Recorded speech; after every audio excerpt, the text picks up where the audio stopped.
Et bonsoir, bonsoir et bienvenue dans ce nouveau live de Planétéo. Je suis Théo et je vous accueille ce soir sur ma planète pour un nouveau live de lecture. Et oui, ce soir, et si on lisait Columbus, le voyage sans retour de Damien Allemand. Et ce soir, nous nous concentrerons sur la saison 2 de cette saga, la suite de la saison 2, puisqu'il s'agit du deuxième live sur la saison 2 et sur la saga complète du cinquième live, si je ne m'abuse. Voilou du coup pour le programme du soir, comme d'habitude une petite intro de 5-10 minutes, souvent ça pousse à 15-20 mais bon je vais essayer de faire court, promis, où je parle un petit peu des news de la chaîne, etc. etc.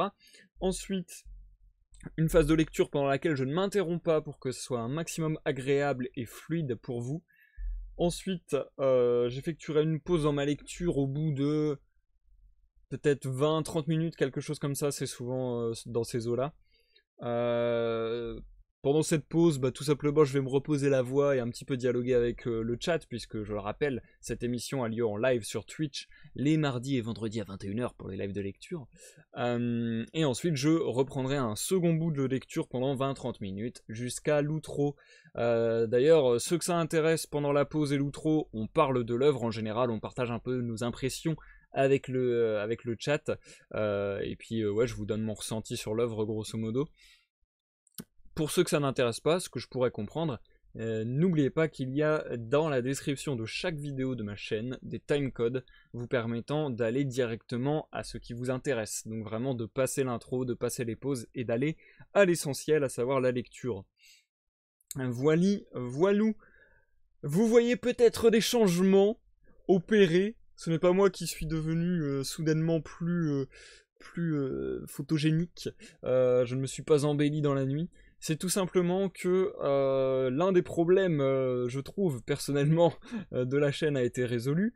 À savoir que je vous avais dit que j'étais assez déçu d'avoir une luminosité un peu dégueulasse sur ma cam, qui du coup donnait un aspect un peu flou et de mauvaise qualité, alors que j'ai plutôt une bonne caméra a priori. Et là, en effet, comme nous le dit Dimal dans le chat, bonsoir Dimal, comment ça va? En effet, il y a plus de lumière, plus de lumière. J'avais installé une lumière il y a peu de temps qui faisait assez son effet.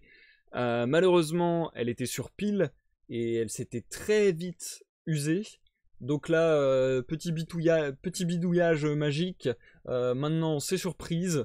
Et du coup, vu que c'est sur prise, j'ai l'impression qu'elle éclaire encore plus fort. Parce que du coup, je suppose qu'elle doit être au maximum de sa tension, entre guillemets.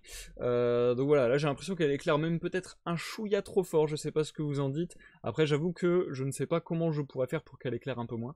Mais bref, même si elle éclaire un chouïa trop fort, je trouve que c'est beaucoup mieux éclairé de cette manière que assez sombre comme ça a pu l'être sur les derniers lives, au fur et à mesure que les piles tombaient en rade. Dimal, faut la brancher sur Dynamo et pédaler en lisant, c'est plus écolo. Je sais pas si je tiendrais à la cadence, ce serait trop sportif pour moi, je pense, de faire à la fois du vélo et à la fois dialoguer. Alors là, par contre, j'ai un automode sur donc un bot sur mon chat qui interdit le mot pédaler. Faut se calmer quand même, hein. Faut se calmer avec ce genre de dictature à la con là. Calme, calme, calme. Bref. Du coup, qu'est-ce que je disais? Oui. Donc voilà, ça c'est un petit ajout lumière. N'hésitez pas à me dire ce que vous en pensez, si vous pensez que c'est mieux, si vous pensez que c'est trop. J'aurais tendance à dire que c'est un chouïa trop. J'ai l'impression d'être même un petit peu ébloui personnellement. Mais encore une fois, j'avoue ne pas savoir comment faire pour que ce soit un peu moins lumineux. Bref, c'est un problème à méditer par la suite, mais personnellement, je trouve que c'est quand même beaucoup plus propre, beaucoup plus présentable, et la caméra apparaît beaucoup plus précise, beaucoup moins floue que dans les lives sans éclairage, tout simplement. Donc moi, personnellement, je trouve ça beaucoup mieux. Yeah! Ensuite, c'est bien comme ça. Merci Dimal de ton retour. D'ailleurs, bonsoir également Jumpy. Bonsoir Jumpy, comment tu vas? Comment tu vas? C'est plus joli, c'est pas trop lumineux, parfait. Merci à tous pour vos retours, ça fait plaisir d'avoir des retours comme ça en direct. Parfait, parfait. Heureux de voir que ça convient à tout le monde.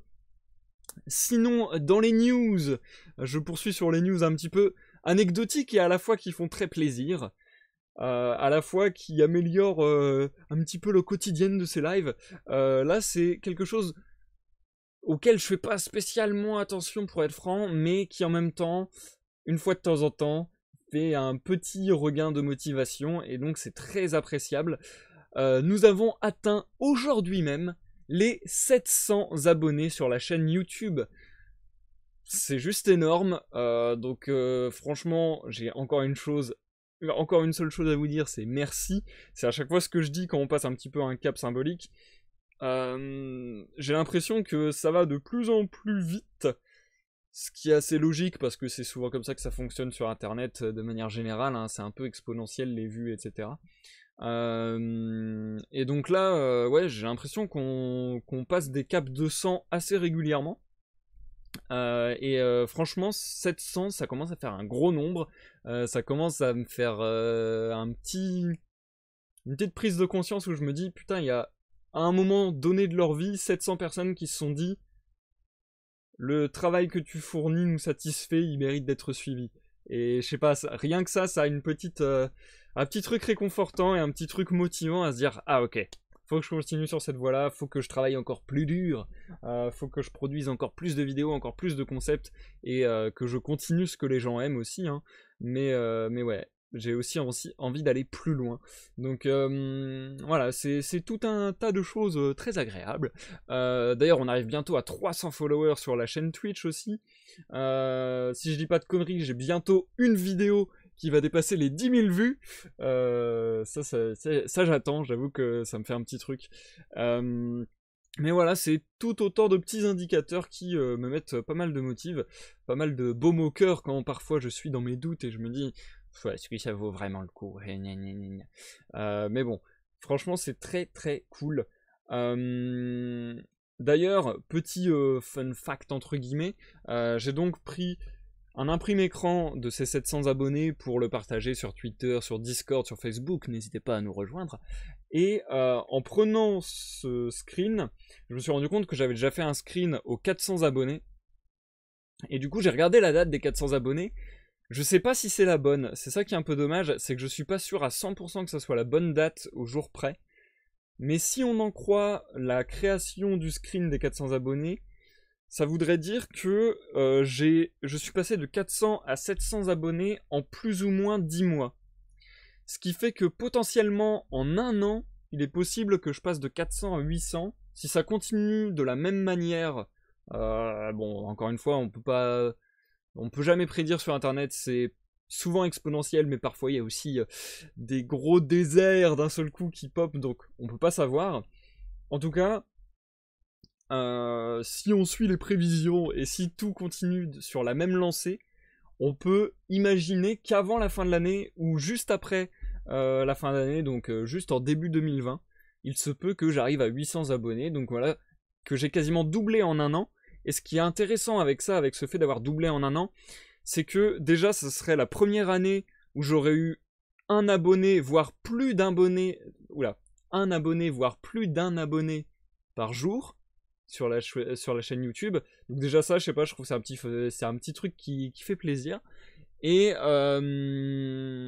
autre chose qui serait vraiment, qui est vraiment folle à mes yeux et qui fait encore une fois très plaisir, c'est de me dire que ma chaîne YouTube commence à dater depuis de pas mal de temps. Je pense qu'elle a été créée en 2014 ou 2015, je sais même plus, puisque avant de faire des lives et du coup d'y mettre mes rediffusions de live, c'était une chaîne qui produisait des vidéos.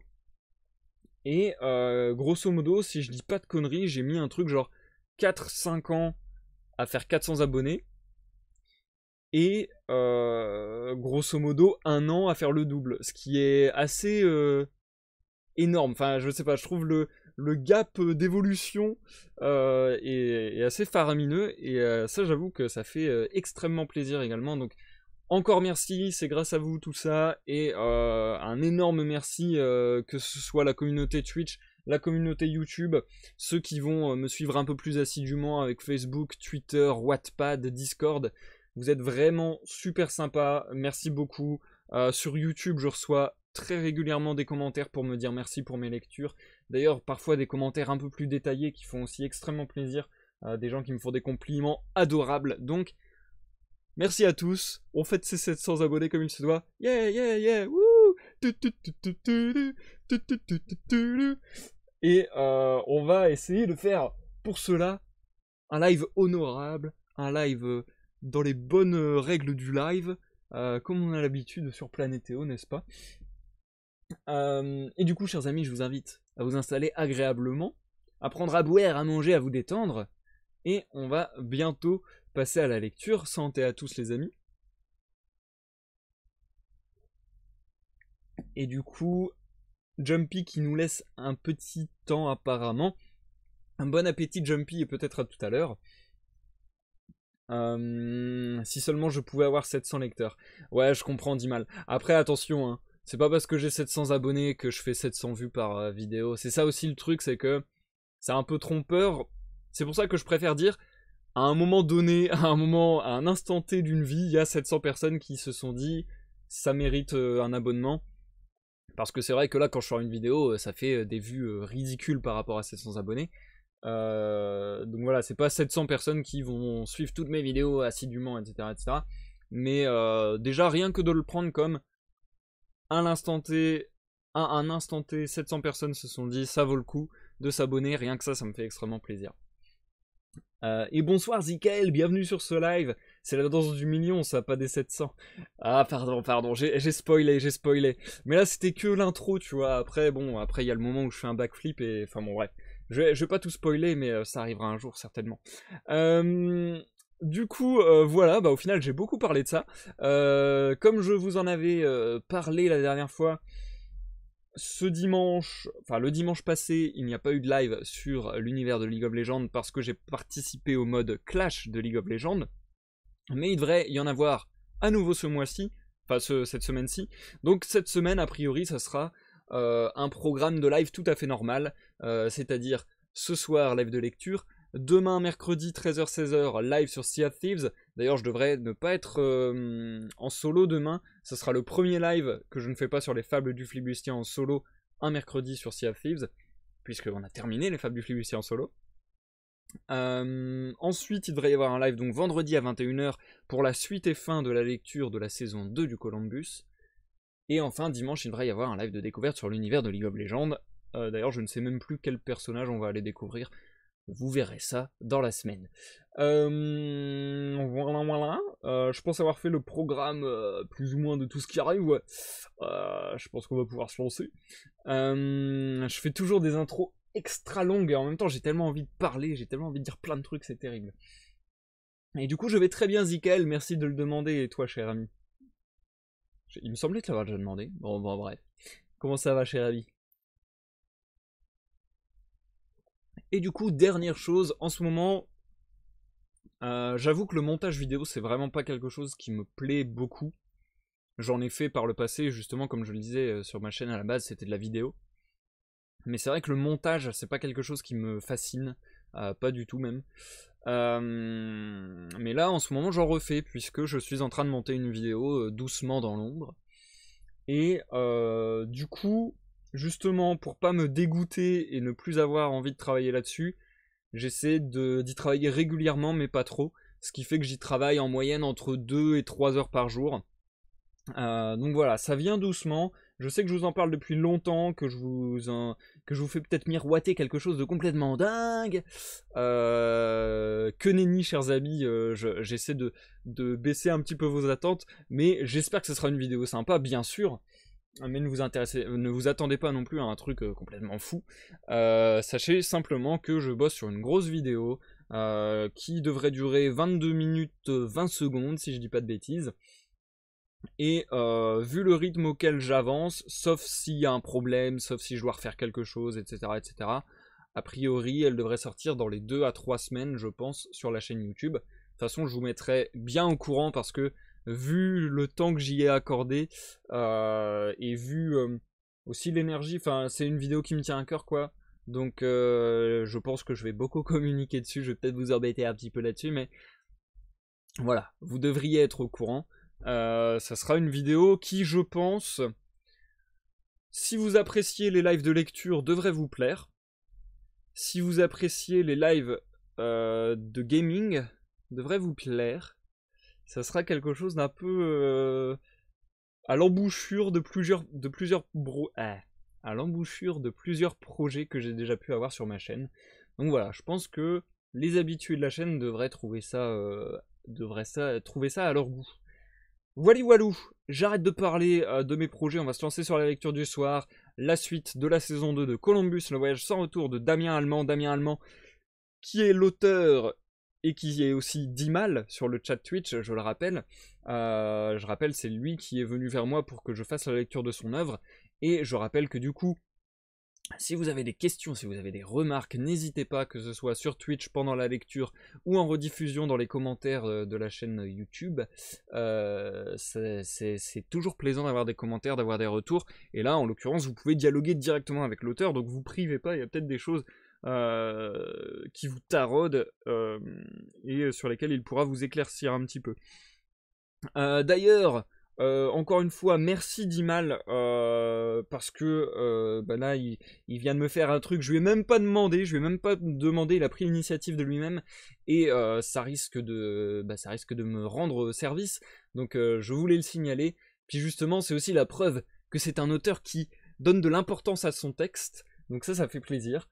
Il donne de l'importance à son projet, et juste avant que le live ne commence, il m'a envoyé une version corrigée. Vous savez, sur les derniers lives, j'ai dit parfois qu'il y avait de ci, de là, quelques coquilles. C'est aussi parce que c'était une version du texte que j'avais qui n'était pas destinée à être lue, c'est-à-dire que c'était une version de travail pour lui, et qu'ensuite il le publiait sur son blog, que je vous invite toujours à aller checker. Vous y verrez tout un tas de choses, notamment des illustrations en lien à la lecture. Le site est dans la description de la chaîne YouTube, enfin de la vidéo YouTube. Et du coup, voilà. Un énorme merci à Dimal d'avoir fait cette correction pour que les lives se passent un peu plus tranquillement, que j'ai moins un ticket sur une phrase et à me dire ah oui d'accord, il a voulu dire ça. Donc ça c'est très cool de ta part, merci Dimal pour ton initiative et ta réactivité, parce que ça a été hyper vite en plus, donc vraiment merci beaucoup. Voilou, Dimal qui nous dit, comme par exemple, de quoi Denis Genoa est l'anagramme. J'avoue que je n'ai pas trouvé moi-même. Sachez que Dimal s'est fait un malin plaisir à mettre plein de petites références. Je pense, comme tout maître de jeu de rôle, il s'est fait un malin plaisir à mettre plein de petites références cachées dans son œuvre. Et apparemment, il y a notamment beaucoup d'anagrammes sur les noms propres de personnages. Donc si vous trouvez les anagrammes, n'hésitez pas. Moi, j'avoue que l'anagramme de Denis Genoa, j'ai pas trouvé. Bref, trêve de bavardage, je me suis excessivement étalé, encore une fois, sur cette introduction. Vous avez l'habitude. On va entamer sans plus attendre. La dernière fois, on s'était arrêté lorsque, en gros, on s'était rendu compte... Ah, je sais pas si je leur dis ça, parce que peut-être que pas tout le monde l'avait compris s'ils n'ont pas vu l'outro du live précédent. Je vais pas redire ça. En tout cas, on s'était arrêté au moment où Baltekern avait été tenu prisonnier dans un vaisseau, apparemment. Et du coup, avait pu être sauvé par Namgoo. Namgoo qui faisait son grand retour dans cette saga. Voilà, je vais pas y revenir davantage sur ce qui s'était passé. Je vais plutôt vous laisser rattacher les wagons avec le live précédent. On va repartir pour la lecture sans plus attendre. Je vous souhaite à tous une bonne écoute Dimal, bonne écoute Zikael, bonne écoute Jumpy quand tu nous reviendras. Bonne écoute à tous ceux dans l'ombre et à ceux qui nous regardent en rediffusion sur YouTube. Je vous reviens d'ici 20 à 30 minutes pour une pause. À tout à l'heure.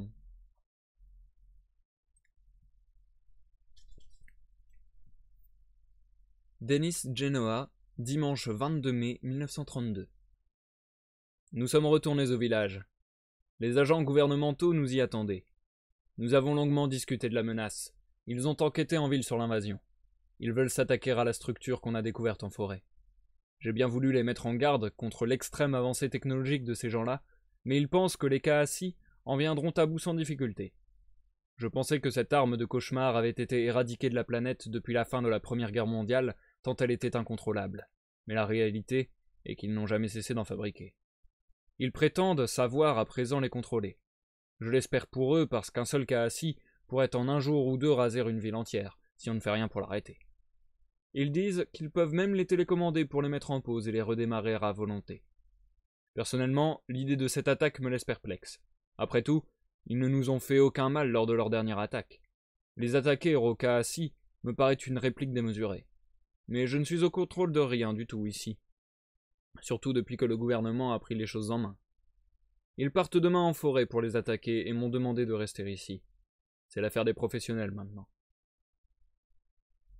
Balt Cairn, mercredi 25 mai 2185. Namgu et moi passons beaucoup de bon temps ensemble. On nage dans l'étang. On observe cette nature magnifique. Je l'initie à la culture terrienne, littérature, cinéma. Elle me raconte des contes et légendes puus. Ces légendes me donnent une vague idée de leur approche de la mort, de leur conception de la vie, de leurs croyances. Ils croient en une sorte d'entité présente en toute chose, vivante ou non, une sorte de fluide qui se modèlerait selon la présence ou non de matière ou d'énergie, et selon la nature de cette matière. Ainsi, une matière vivante crée des nœuds plus complexes qui reflètent l'intelligence émotionnelle de cette créature.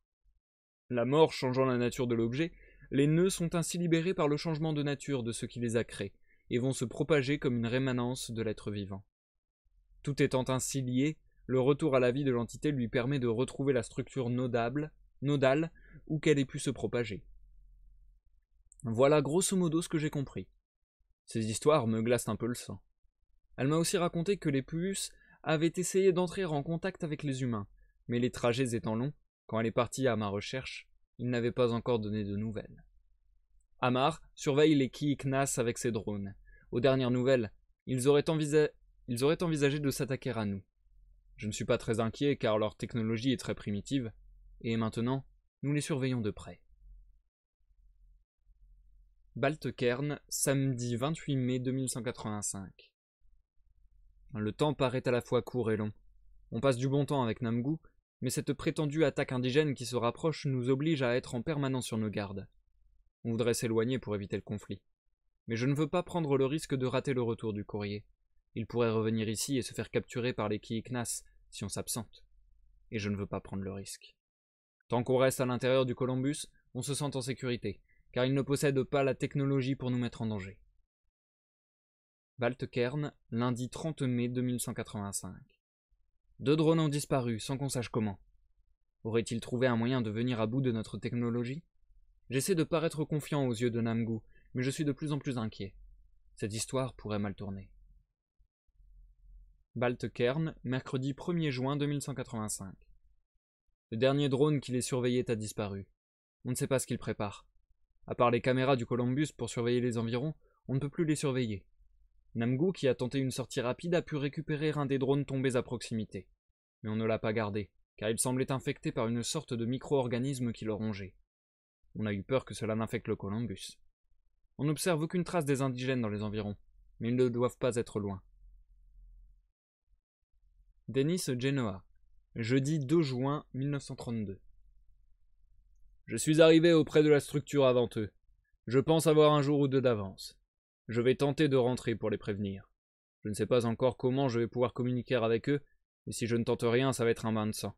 Et à la fin, on aura perdu notre seule chance de retrouver nos compatriotes disparus. Balt Cairn, samedi 4 juin 2185. Je vais être bref car la situation est tendue, et je ne peux me permettre de relâcher mon attention trop longtemps. Il y a 2 jours, un Kiikna isolé est venu cogner à la porte du Columbus. Amar nous traduisit ce qu'il disait. « Ouvrez, ouvrez, vous êtes en danger, je peux vous aider !» Le laissant entrer dans le sas pour voir ce qu'il voulait, on finit par l'accueillir à bord pour discuter plus longuement. Il nous expliqua qu'une attaque était en préparation et que les armes qu'ils allaient utiliser, rien ne pouvait les arrêter. Il s'agit d'une sorte de micro-organisme télécommandé qui dévore la matière pour se développer, une sorte de nanobot utilisant de la microbiologie, de la chimie et un peu d'électronique. Chaque entité, dans son acte de destruction, utilise de la matière détruite pour créer d'autres individus. Ainsi, une simple attaque peut croître exponentiellement à partir d'une petite quantité de départ. Un accident étant vite arrivé, rien ne dit qu'ils parviendront à contrôler l'attaque comme ils le prétendent, et les conséquences pourraient être dramatiques pour toute la planète. Hier, une première attaque a eu lieu, et 3 impacts de la coque du Columbus ont commencé à être rongés. Heureusement, ce qu'ils ne savent pas est que le vaisseau est doté d'un système de réparation organique, indispensable quand on peut être amené à traverser des champs de météorites. Je ne l'avais encore jamais testé, mais il a fonctionné à merveille. Les zones d'impact ont été automatiquement éjectées pour être immédiatement remplacées par un autre épiderme tout neuf, sans que les micro-organismes n'aient le temps d'infecter le reste du vaisseau. L'indigène, Dennis Genoa de son nom, a essayé de communiquer avec eux via les haut-parleurs extérieurs du vaisseau, mais pour l'instant, on n'a aucun retour, si ce n'est qu'il n'y a pas eu d'autre attaque. Baltekern, mardi 7 juin 2185. Le siège a duré près de 2 jours. Ils étaient prêts à sacrifier l'un des leurs pour nous anéantir. Mais durant ces longues heures d'attente, on a pu longuement discuter avec Dennis. Ce qui nous a aidés à les comprendre et à aider Dennis à nous comprendre et à les convaincre de notre innocence dans les événements dont ils ont été victimes. De là à en faire des alliés, il y a encore un peu de travail devant nous. Laissons le temps leur montrer qu'on est du même côté. Pour cela, nous avons commencé à faire connaissance. J'ai fait visiter le Columbus à un groupe d'ambassadeurs. Ils nous ont proposé d'en faire autant en nous emmenant visiter leur ville. On va y aller aujourd'hui avec une navette pour gagner du temps. Cela nous permettra de mieux comprendre ce qu'il s'est passé et de voir comment on pourrait les aider en espérant qu'en retour ils nous proposent de leur aide. Leur technologie microbiochimique pourrait être utile dans la lutte contre nos ennemis communs. Dennis Genoa, vendredi 10 juin 1932. Cela fait bientôt 1 semaine que je loge dans leur vaisseau spatial comme ils l'appellent. Il paraît même qu'il a un nom, Columbus. Je n'ai pas trop compris ce que cela voulait dire. Je crois que le nom vient d'un mélange entre 2 noms, celui d'un explorateur de leur planète et d'un oiseau symbole de paix. À ce que je comprends aussi, ils ne sont pas originaires de la même planète. Il est vrai qu'ils sont physiquement très différents. L'un est entièrement couvert d'une fine pilosité alors que l'autre n'en a presque pas. L'un a des oreilles pointues alors que pour l'autre, elles sont arrondies. Bref, je me suis installé ici. Ils m'ont offert une cabine. Depuis, on apprend les uns des autres. Je découvre que leur nourriture, une fois broyée et diluée, m'est comestible. Eux, ils mangent leur aliment non broyé car ils ont des dents, comme certains animaux. Cela semble tellement primitif de devoir ainsi broyer la nourriture soi-même, alors qu'ils sont technologiquement plus avancés que nous. Quoique, il semblerait que notre technologie de biochimio-organisme les dépasse complètement. Je dois avouer que pour moi aussi elle me dépasse plus qu'un peu. Ce n'est pas ma spécialité. On va faire venir un spécialiste avec un peu de matériel. Il pourra nous préparer d'éventuelles solutions microbiochie selon ses besoins. En échange, nos nouveaux amis se sont proposés de nous donner un coup de main pour reconstruire notre ville. Depuis 2 jours, ils font des allers-retours pour emmener du matériel, soulever de lourdes charges et aider à reconstruire des bâtiments. Je vais continuer à rester avec eux pour quelque temps. Je pense que cette coopération sera très enrichissante pour nos 2 civilisations. Baltekern, dimanche 12 juin 2185. Les travaux de reconstruction de leur ville ont très vite progressé. Avec notre aide pour déblayer les gros dégâts, transporter de grandes quantités de ressources et remettre debout leurs plus grosses structures, ils ont rapidement pu commencer les micro-reconstructions et micro-développements. Leur technologie est vraiment fascinante. Je comprends mieux maintenant pourquoi leurs constructions ont des formes arboricoles. Non visibles à l'œil nu, ces micro-organismes génèrent les surfaces en se reposant sur les éléments inférieurs, développant ainsi des structures plus larges à leur base et allant en s'affinant mais aussi en se ramifiant au fur et à mesure qu'elles montent. Ainsi, des bâtiments de plusieurs dizaines de mètres se construisent presque à vue d'œil en quelques jours, comme des arbres qu'on verrait pousser. Un de leurs experts s'est proposé pour travailler avec nous pour réparer les drones détruits.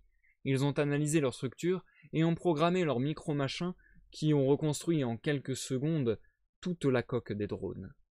Pour l'électronique à l'intérieur, ça m'a pris un peu plus de temps pour remplacer les composants qui ont été rongés. Notre collaboration technologique semble particulièrement productive. Je me demande si on ne pourrait pas envisager de partir ensemble à la recherche de nos disparus. Baltekern,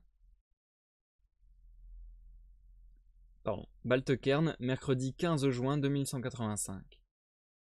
Le courrier est revenu hier. Je l'ai immédiatement mis à décoder sur l'ordinateur de bord. Ayant encrypté ces informations, cela va me prendre environ 1 jour ou 2 pour décoder son trajet. Toutefois, son aller-retour ayant donc pris environ 3 mois, cela donne une idée de la distance qu'il a parcourue. Quoique, Je ne sais pas si la technologie employée par les envahisseurs leur permet d'aller plus ou moins vite que la technologie à ma disposition. Mais au moins, on sait qu'ils sont à moins de 3 mois via un saut en repli spatio-temporel. Par sécurité, nous avons immédiatement quitté la planète, pour éviter de se faire prendre s'ils revenaient ou s'ils avaient, par un moyen ou un autre, réussi à tracer le courrier. Bien que je n'ai trouvé aucune modification dans le courrier qui puisse laisser croire à un traçage, mais on ne sait jamais. On est donc actuellement à l'ombre d'un profond cratère de la plus grosse des 2 lunes de la planète des Kiiknas. D'ailleurs, on s'est mis d'accord pour qu'ils se joignent à nous. L'explorateur Denis Genoa a insisté pour faire partie de l'expédition. Le deuxième de leurs ambassadeurs se nomme approximativement Triis Kekuok. Il est un de leurs meilleurs experts en microbiochimie. Ils veulent se rendre utiles dans l'éventuelle récupération de leurs congénères. Toutefois, aujourd'hui je ne me sens pas l'âme d'un héros. Je ne me suis pas lancé dans cette aventure pour me retrouver dans une expédition commando au sein d'une guerre interstellaire. D'un autre côté, les sponsors qui m'ont aidé à construire le Columbus attendent de moi que je fasse bon usage de leur investissement. Je me sens un peu responsable vis-à-vis de mes congénères, et si je peux, dans la mesure de mes maigres moyens, donner un coup de main quelconque qui puisse aider à leur récupération, je me sentirai un peu plus utile. Denis Genoa, jeudi 16 juin 1932. Nous avons quitté notre chère planète il y a 2 jours. Triisk et moi sommes les premiers Kiiknas à voyager dans l'espace. Quelle étrange sensation que la pesanteur. On se sent si léger, comme dans un rêve. Et pourtant, tout est réel. Bon, je dois reconnaître qu'on a un peu été malade. Mais maintenant qu'on est posé sur Sélène et qu'on a retrouvé un peu de gravité, c'est plus facile à supporter. Le terrien Balt et la puce Namgu sont très aimables et se sont bien occupés de nous pendant ces 2 jours qu'on a mis à s'habituer à l'espace. Notre chère planète Kiik est si belle vue de l'espace. C'est une magnifique boule bleue et verte partiellement recouverte de magnifiques rubans de nuages blancs cotonneux. Elle brille si joliment dans l'écrin que lui fait cet obscur ciel étoilé. Je ne sais pas trop où cette aventure va nous mener, mais je sens que cela va être trépidant. Baltcairn, vendredi 17 juin 2185. Bon, j'ai réussi à décoder le trajet du courrier. Je m'y suis reprise à 3 fois pour revérifier manuellement tous les calculs, tant c'est curieux. Le courrier n'a mis qu'1 semaine pour faire l'aller et 4 mois pour le retour. Alors que je ne l'ai envoyé qu'il y a 3 mois. Il a dû y avoir une déformation spatio-temporelle que je ne m'explique pas. J'ai pensé à un trou noir. Peut-être est-il passé à côté d'un trou noir qui aurait déformé son temps propre, mais à ce que je comprends de la théorie des trous noirs, cela aurait dû avoir un effet inverse, ralentir son temps propre et pas l'accélérer. Je suis perplexe. Ce qui est certain, c'est que les envahisseurs ont mis 1 semaine pour faire ce que mon courrier, avec la technologie combinée des humains et des puces, a mis 4 mois à parcourir. Ils ont une sacrée avance technologique, ces gars-là. Quoi qu'il en soit, avant de rentrer, il a fait des relevés stellaires qui m'ont permis de savoir précisément où il se trouvait. Ce n'est effectivement pas la porte à côté. Ça se rapproche un peu du centre de la galaxie, dans une zone assez dense en étoiles. Je ne sais pas encore ce qu'on va faire de ça. Mais pour commencer, je vais préparer un courrier avec toutes ces infos et je vais l'envoyer vers la Terre. Après, on verra. Baltcairn, dimanche 19 juin 2185. Bref, résumons la situation. On sait où ils ont emmené les Kiiknas. Rien ne dit qu'il s'agit là de leur centre névralgique ou de leur système solaire. Rien ne dit que c'est le même endroit où ils ont emmené les humains et les puces. Et surtout, rien ne dit que ce soit leur destination finale.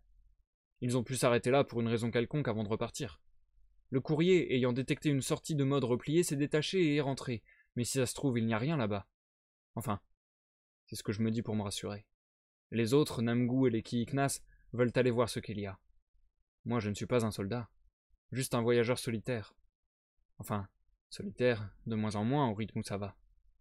Je voulais juste voir les étoiles d'un peu plus près, juste goûter un peu à la Voie lactée, juste voir si nos amours perdus vont vraiment rejoindre le ciel. Je me retrouve au milieu d'un space opéra façon Guerre des étoiles ou Star Trek. J'aime pas trop la tournure que cette histoire est en train de prendre. J'aurais peut-être dû rester sur CL1. Et pourtant, quand je regarde le ciel étoilé, seul dans le poste de pilotage, alors que tout le monde dort encore, je ne peux m'empêcher de ressentir cet appel que j'ai ressenti la première fois que, encore tout gamin, j'ai ouvert ma fenêtre un soir pour fermer tout seul comme un grand m'est volé. Et puis ce soir, je n'ai plus jamais raté ce rendez-vous avec mes amies scintillantes, plongeant mon regard d'enfant dans ce que l'univers a de plus mystérieux. Allez voir, là-bas, tout là-bas, voir s'il y a un autre enfant qui, lui aussi, lève les yeux au ciel dans ma direction. Je suis resté trop longtemps sur la planète Kiik. Je ne suis pas un botaniste, je ne suis pas un exobiologiste, je ne suis pas un colon. Je suis juste un voyageur. Celui qui met un pied devant l'autre pour voir comment c'est ailleurs. Et puis il va voir un peu plus loin. Toujours plus loin. D'un côté j'ai la trouille, d'un autre des fourmis dans les pattes. De toute façon, je ne peux plus rester là. Plus rien ne me retient sur cette planète, et je ne suis pas fait pour me poser quelque part. Je dois avancer. Alors dans cette direction ou dans une autre? Quelle importance? Rien ne dit que ce sera moins dangereux ailleurs. Baltekern, mardi 21 juin 2185. Chez moi sur Terre, c'est l'été, et depuis un peu plus de 2 siècles, il est une vieille tradition qui veut qu'on fête la musique, parce qu'un gars a dit un jour qu'il fallait sortir son instrument et aller jouer dans la rue. Aujourd'hui, on est revenu sur Kiik, alors j'ai sorti mon instrument, un petit harmonica, et leur ai fait goûter quelques airs de chez moi. À ma grande surprise, ils ont adoré. Ils m'ont aussi fait des démonstrations de leur musique. Difficile de décrire leurs instruments tant ils ont des formes bizarres à mes yeux de terriens, des boules reliées par des sortes de branches. Le tout fait un son métallique et flûté, plutôt aigu, ce qui n'est guère étonnant quand on entend la tessiture de leur voix. Ils rythment leur musique par des tambours dont les pulsions graves font trembler le sol. Ça me fait un peu penser à ces musiques traditionnelles japonaises dont j'ai oublié le nom, en admettant que je l'ai jamais su. Je n'imaginais pas que la musique puisse être aussi universelle. Même Namgu, qui n'est pas musicienne, a apprécié ces échanges artistiques interstellaires. Bref, revenons à nos moutons. On n'est pas revenu sur Kiik pour fêter la musique, mais pour récupérer un peu de matériel pour le spécialiste de microbiochie. On a mis au point une stratégie. Plutôt que de se rendre directement au point rapporté par le courrier, on va faire des bonds de systèmes en système, un peu comme le petit prince de la fable, observant à chaque fois le système suivant pour essayer d'y déceler un éventuel danger avant d'y aller. Comme je le disais, on va dans une zone relativement dense en système solaire. Chaque bond devrait être assez court à l'exception du premier, qui devrait durer près d'1 mois. On décolle demain matin, à la première heure. Denis Genoa, vendredi 24 juin 1932. Nous avons récupéré les armes Mekabio. On s'éloigne depuis 2 ou 3 jours pour, paraît-il, faire un saut en espace replié. Je n'ai aucune idée de ce que ça veut dire, mais je suis très excité à l'idée de vivre ça. Je crois que ça va nous permettre d'aller plus vite. Tout ce que je comprends, c'est qu'il faut être le plus éloigné possible de toute matière pour éviter des perturbations. Baltekern, dimanche 26 juin 2185. Nous avons fait notre premier saut en espace replié. Les Kiiknas sont malades depuis hier. Ils n'ont pas supporté le repliement, et ont vomi partout avant de perdre connaissance. Ils ont l'air un peu mieux ce matin, mais ils sont incapables d'avaler quoi que ce soit. Je pense qu'ils vont avoir besoin d'encore 1 jour ou 2 pour s'en remettre complètement. Ils se reposent dans leur cabine, une grande armoire de stockage que j'ai bricolée pour l'adapter à leurs besoins. Ils se reposent dans des caissons remplis d'une substance gélatineuse de leur conception et qui semble leur faire du bien. En tout cas, ils ne font plus les fiers. Le positif est que ça nous laisse plus de tranquillité et d'intimité. Car en temps normal, ils dorment peu et sont vraiment collants. Denis Genoa, mercredi 29 juin 1932.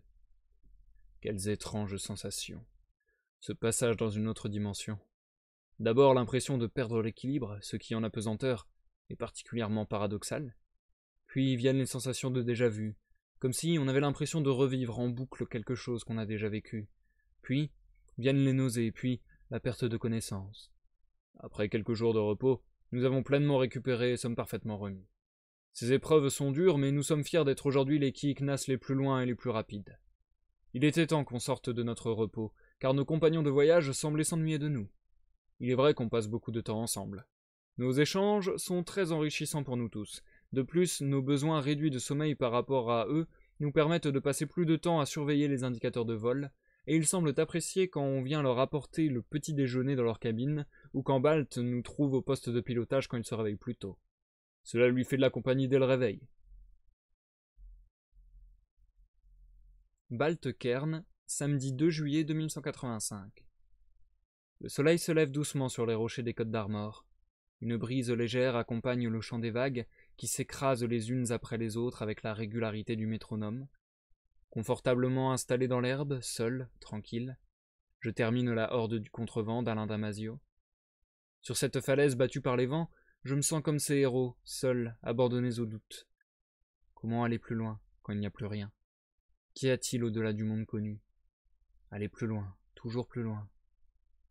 Depuis que les Kiiknas ont pris l'habitude de s'installer au poste de pilotage, le matin au réveil, je laisse ma féline compagne rouler en boule dans la chaleur de la cabine pour rejoindre la salle d'immersion, où je lis, j'écris, je dessine, je visite des mondes divers, réels ou non. Après, je vais faire un peu d'exercice, un peu de natation ou une petite course. Souvent, c'est là que je retrouve Namgu, nageant langoureusement dans un quelconque lagon exotique. Quand je pense que tous les chats que j'ai pu avoir sur Terre détestaient l'eau au point de me griffer jusqu'au sang quand j'essayais de les passer sous la douche pour les décrasser un peu. Et puis, comme il faut bien veiller au bon déroulement du voyage, je vais au poste de pilotage, où je retrouve mes amis sylviformes. Je ne sais pas si le mot existe, mais il me plaît bien. Qui en ce moment entame le 3e tome du manuel de pilotage du Columbus. Je ne crois pas avoir lu au-delà de la moitié du 1er tome. Ayant conçu cet appareil, je n'ai jamais eu le courage d'éplucher les 4 épais tomes de spécifications pondues par l'équipe technique avec laquelle j'ai travaillé. C'est tout juste si, de temps en temps, je jette un œil à tel ou tel paragraphe pour me rafraîchir la mémoire. Mais si ça se trouve, ils ont rajouté des fonctions que je n'imagine même pas, et les 2 branches sur pattes sauront bientôt le piloter mieux que moi. Mais pour la traverser en mode replié, il n'y a pas grand-chose d'autre à faire que de gérer le fonctionnement interne, c'est-à-dire la révision des machines et l'entretien du jardin. Ergonomiquement parlant, le Columbus n'a pas été conçu pour être entretenu par des plantes animées. Donc le sale boulot, c'est pour ma pomme. Il faut aussi que je les mette au sport. Il ne faudrait pas que leur masse musculaire, si tant est qu'ils aient des muscles, ne s'atrophie. Mais je n'ai pas encore réussi à les convaincre. Denis Genoa, mardi 5 juillet 1932. Ça n'est pas évident de comprendre les détails de cette technologie, mais avec les systèmes de traduction à notre disposition, l'aide d'Amar et l'intelligence hors du commun de Trisk, on parvient à en percer les secrets. On en est actuellement à la lecture du 3e tome de ses spécifications. On devrait réussir à le terminer d'ici une semaine, 10 jours tout au plus. Après, il nous restera le 4e tome sur les fonctions avancées du moteur de repli, les extensions agricoles, tous les systèmes électriques et fluidiques. Une bonne dizaine de jours de travail et le Columbus n'aura plus de secret pour nous. Aujourd'hui, on s'est résolus à faire une pause. Balt nous a convaincus de faire du sport. Il a adapté pour nous un système de course dans la nature. On s'attache avec des ressorts sur un sol souple en mouvement. Il appelle ça tapis roulant, si le système de traduction fonctionne bien. Je connaissais les tapis volants de nos légendes, mais il n'existe chez nous rien s'approchant de la notion de tapis roulant. Bref, ce tapis recule en permanence, en roulant sur des cylindres. Du coup, comme on est attaché, on a l'impression d'avancer, alors qu'on fait du surplace. On est plongé dans un environnement qui projette autour de nous ce qui est censé être un paysage, mais comme il manque la moitié des couleurs, c'est tout sauf réaliste, à part peut-être le ventilateur qui souffle du vent synchronisé avec le mouvement des feuilles. Pour lui faire plaisir, je lui ai dit que je trouvais cela sensationnel, mais bon, faut bien avouer qu'on ne s'y croit pas vraiment. Je suis surpris que, avec leur haute technologie, ils ne soient pas capables de reproduire un paysage réaliste. Enfin bref, j'ai trouvé toutefois l'exercice particulièrement efficace. Je ne m'étais pas rendu compte à quel point rester en apesanteur pouvait autant fragiliser mes membres. À partir de maintenant, on va faire du sport tous les jours, et même plusieurs fois par jour si possible. Denis Genoa, vendredi 8 juillet 1932. Pour varier les plaisirs, on a voulu tester le simulateur de nage. Balt a adapté pour nous une sorte de bulle étanche pour qu'on puisse respirer sous l'eau, mais, à peine plongé dans son simulateur, j'ai eu l'impression que mes terminaisons foliées allaient exploser. Ils ont dû me sortir d'urgence alors que je commençais à perdre connaissance. Il doit y avoir quelque chose dans leur eau qui n'est pas du tout supporté par nos organismes. J'ai mis des heures à m'en remettre. Je suis encore en train de me reposer dans ma cabine, et je ressens encore cette impression de gonflement. Denis Genoa, lundi 11 juillet 1932. Force est de constater que le voyage spatial n'a rien de l'activité excitante que nous imaginions. Certes, au début, c'est sympa. Tout est nouveau, l'environnement, les sensations. Mais après 2 semaines, il faut bien reconnaître qu'on a épuisé les diverses activités. On continue d'étudier le fonctionnement du Columbus. Je pense qu'on va se mettre au jardinage. On a essayé de regarder des films, mais avec le système de traduction approximatif et pas très synchronisé, on a du mal à accrocher. Le vrai problème était surtout de rentrer dans l'histoire, car il est vraiment difficile de s'identifier à ces personnages avec 2 bras et 2 jambes. Baltkern, jeudi 14 juillet 2185. Allons enfants, je ne sais pas si le jour de gloire arrivera de sitôt, mais notre voyage vers cet obscur ennemi continue. J'ai réussi à convaincre les Kiiknas de faire du sport, mais Denis n'a pas beaucoup apprécié la natation. Une fois plongé dans l'eau, ses feuilles se sont mises à gonfler. Il s'est rapidement remis de l'aventure, mais on a tous eu peur. Je ne m'explique pas encore ce qu'il s'est passé. Ils prennent pourtant régulièrement des douches avec la même eau sans problème. Il m'a pourtant dit qu'il avait l'habitude de nager sur sa planète. Enfin, l'important est qu'ils continuent à faire du sport afin d'entretenir leurs muscles et leur, on va dire, squelette, même si je ne suis pas sûr qu'ils en aient un. Je serais bien tenté de les passer au rayon X pour comprendre leur anatomie, mais rien ne dit qu'ils supportent le traitement. Alors ne prenons pas de risques. Ils ont voulu se mettre au jardinage hier. Ce fut très drôle quand, à peine entrés, ils se sont fait prendre en chasse par les drones qui les ont considérés comme des mauvaises herbes qui poussaient hors des bacs. Je n'ai pas eu beaucoup de mal à reprogrammer les drones pour qu'ils les acceptent parmi eux. Maintenant, ils sont aux anges.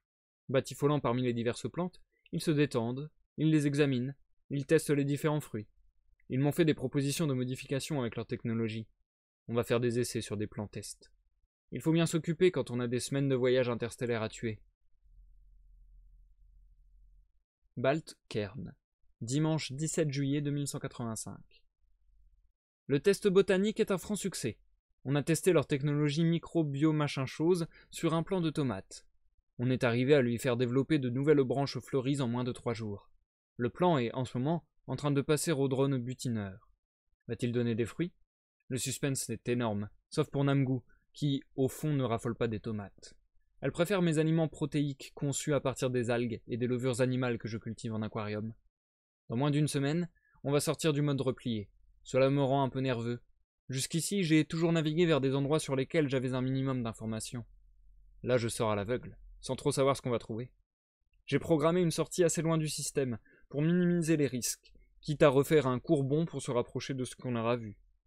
J'essaie de cacher ma nervosité, mais Namgoo, hypersensible, s'en est bien rendu compte, et passe beaucoup de temps à s'occuper de moi, comme elle dit. Je passe sur les détails. Denis Genoa, mercredi 20 juillet 1932. On a tenté de piloter une de leurs plantes, et le résultat est très impressionnant. Les premières tomates commencent déjà à apparaître, moins d'une semaine après le début de l'expérience. Triisk pense pouvoir piloter leur croissance et leur maturation en même temps, et on devrait avoir des tomates comestibles d'ici 3 jours. C'est intéressant de voir que notre technologie fonctionne même sur des plantes extraterrestres.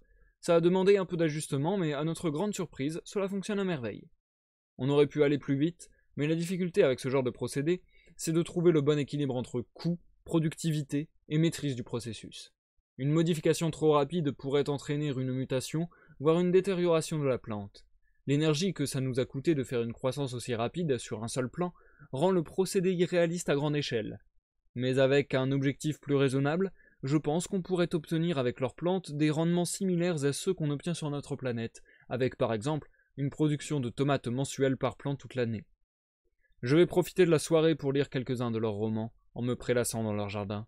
En effet, on a réussi à enseigner à Hamar notre écriture, et plutôt que de se faire lire des manuels de bord par un de ces drones à la voix nasillarde, je vais pouvoir lire un de leurs romans qu'ils m'ont traduit sur une tablette électronique.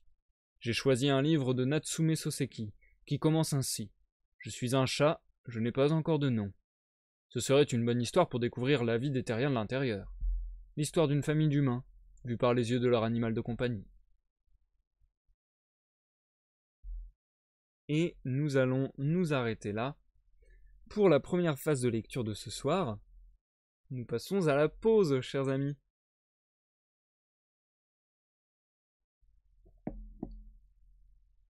Je sais pas si la lumière a la même intensité que tout à l'heure, j'ai l'impression que ça va. J'ai eu peur que ça baisse, qu'il y ait quelque chose qui faille, mais ça a l'air d'aller. Bref, me voilà, je vois que vous avez pas mal parlé dans le chat, je vous reviens. Je vais lire un petit peu tout ce que vous avez pu dire. Alors... Ok, bah du coup on a Dimal qui est parti, qui est revenu. On a Jumpy qui est parti, qui est revenu. Ok. Jesse, James. La Team Rocket. Bref. Ça c'est des jokes que vous n'aurez pas en rediffusion sur YouTube. Bah ouais, faut venir aussi voir les lives des fois. il y a des délires dans le chat qui ne sont pas très partageables.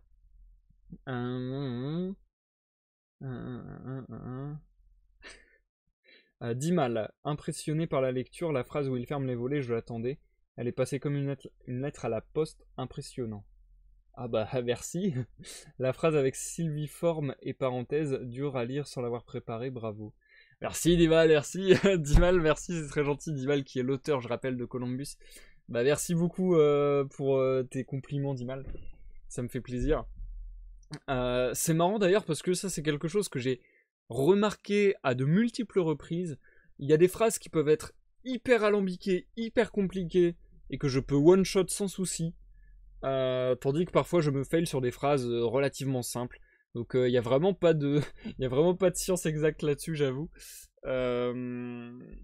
Par contre, en général, je sais pas, c'est peut-être mon cerveau qui me met un warning naturel, mais en général, s'il y a un mot, si vraiment il y a un mot compliqué à prononcer, soit que ce soit un mot que je ne connaisse pas et que bah, du coup je découvre en direct, soit que ce soit un nom propre dans une langue que je ne parle pas, en général, j'arrive à le passer du premier coup parce que je sais pas, c'est comme si d'un seul coup mon cerveau me disait focus, concentre-toi, là il y a un truc chaud à dire, important à dire, dis-le bien. Je sais pas, je pense que ça marche comme ça en fait, mais c'est juste enfin comment dire, c'est de l'ordre de la réaction, je le planifie même pas quoi, mais alors que des fois je suis là, bref. Mais voilà, j'espère que la lecture vous aura été agréable jusqu'ici. Et pour une fois, j'avoue que j'ai très peu de commentaires à faire. C'est vrai que sur la lecture du Columbus, jusqu'à présent, j'ai plutôt fait des bonnes grosses pauses de 15-20 minutes à donner mon avis. Là, je dois avouer que j'ai pas spécialement grand chose à dire. Tout simplement que je trouve ça très bien, je trouve ça très bien écrit. Comme je le disais lors du live précédent, je trouve qu'il y a vraiment une divergence de ton et de genre entre la première saison et la deuxième saison. Et personnellement, je trouve, Dimal, que ton style se marie beaucoup mieux au genre et au ton que tu as donné dans la saison 2. Je trouve que tu es beaucoup plus à l'aise là-dedans. Grosso modo, le ton et le genre de la saison 1, c'était vraiment un truc introspectif, c'était vraiment un truc presque intimiste, et du coup, presque ouais, un journal de bord avec des saillies de morale, de philosophie. Donc peut-être tirant sur l'essai un petit peu une fois de temps en temps. C'était assez calme, à un rythme assez lent, etc., etc., et assez sérieux si je puis dire. Là sur la saison 2, bah, comme tu le dis dans ton texte, c'est plus dans un esprit space opéra. Et du coup, je trouve que ça fonctionne mieux avec ton style en tout cas. Je trouve que tu es plus à l'aise là-dedans, je trouve que ça s'enchaîne bien, je trouve que les interactions entre les personnages sont assez sympas, assez marrantes. Là, cette fois-ci, je ne le spoilerai plus puisque cette fois-ci, ça a été dit dans le texte et c'est voilà, c'est clair comme de l'eau de roche, comme de l'eau de roche. Les deux personnages dont on suit le journal de bord, à savoir Dennis Genoa et Baltekern, étaient donc deux extraterrestres qui s'observaient l'un l'autre, et c'était rigolo d'avoir cette découverte, ce suspense de bah mince, est-ce que c'est deux histoires en parallèle ou est-ce que c'est la même histoire racontée par deux personnages différents, d'autant que ça a été bien gardé secret par des petits trucs qui ont mystifié l'esprit, notamment le fait que Denis Genoa nous parle de la Première Guerre mondiale. Directement je suis parti sur ah bah s'il parle de la Première Guerre mondiale c'est que c'est un terrien. Et en fait, non, il a eu aussi sa guerre mondiale sur sa planète. Il n'y a pas de problème là-dessus. Enfin, si, c'est un problème, mais bon, bref. Et donc, ça, je trouve, c'est un très bon subterfuge. Il y a aussi, du coup, ce truc assez ingénieux d'avoir des dates. Oula, j'ai lancé un jeu sans faire exprès. Attendez, je ferme ça. Voilà. Ce subterfuge très ingénieux, du coup, d'avoir des dates différentes pour les entrées des journaux de bord de l'un et l'autre, mais ce qui est logique puisque bah voilà, ils sont pas la même planète, ils ont pas le même calendrier, ça marche pas pareil, même si du coup en soi là ça marche bien pour la mystification, et en même temps on se dit bah c'est bizarre qu'ils aient des années différentes mais qu'ils soient aussi en système de jours et de mois. Disons que Euh, c'est ça qui est un peu plus... comment dire, un peu plus discutable, mais du coup c'est ça qui passe bien avec le ton de la saison 2, je trouve. C'est que, vu qu'on est sur un ton plus space opéra, où il y a de l'action, où il y a des interactions personnages, où on a la vie de deux personnages avec un background totalement différent, puisque bah voilà, ce sont deux extraterrestres, sur les mêmes événements, et que dans l'absolu, on a presque la vie de quatre personnages, même, puisqu'il y a aussi Trisk et Namgu. Du coup, tout cela, je trouve, justifie beaucoup plus ce qui aurait pu sembler incohérent dans la saison 1. Parce que là, déjà, je trouve on est moins regardant, vu qu'il y a un ton space opéra, on est peut-être moins regardant à savoir si c'est vraiment plausible et cohérent avec l'univers. On se dit juste, ouais, bah ouais, c'est dans l'univers ça se passe comme ça. Donc voilà, les problèmes vraiment scientifiques, etc., on est peut-être un peu moins choqué s'il y a des trucs qui nous avaient peut-être un peu fait tilter lors de la première saison. Donc voilà. Ensuite, Dimal qui nous dit, sauf que là ils repartent en voyage, donc ça risque d'être un peu comme la première saison. Je suis pas sûr, Dimal. Hein. Enfin, on verra, peut-être que si, mais je suis pas tant sûr que ça parce que j'ai l'impression que ce qui joue dans le fait que ça soit plus ton style, etc., je pense que c'est peut-être le fait d'avoir ouvert du coup sur plusieurs personnages en fait. C'est vrai que c'est très compliqué d'écrire pour un personnage et Baltekern, bah quasiment tout au long de la première saison était vraiment seul.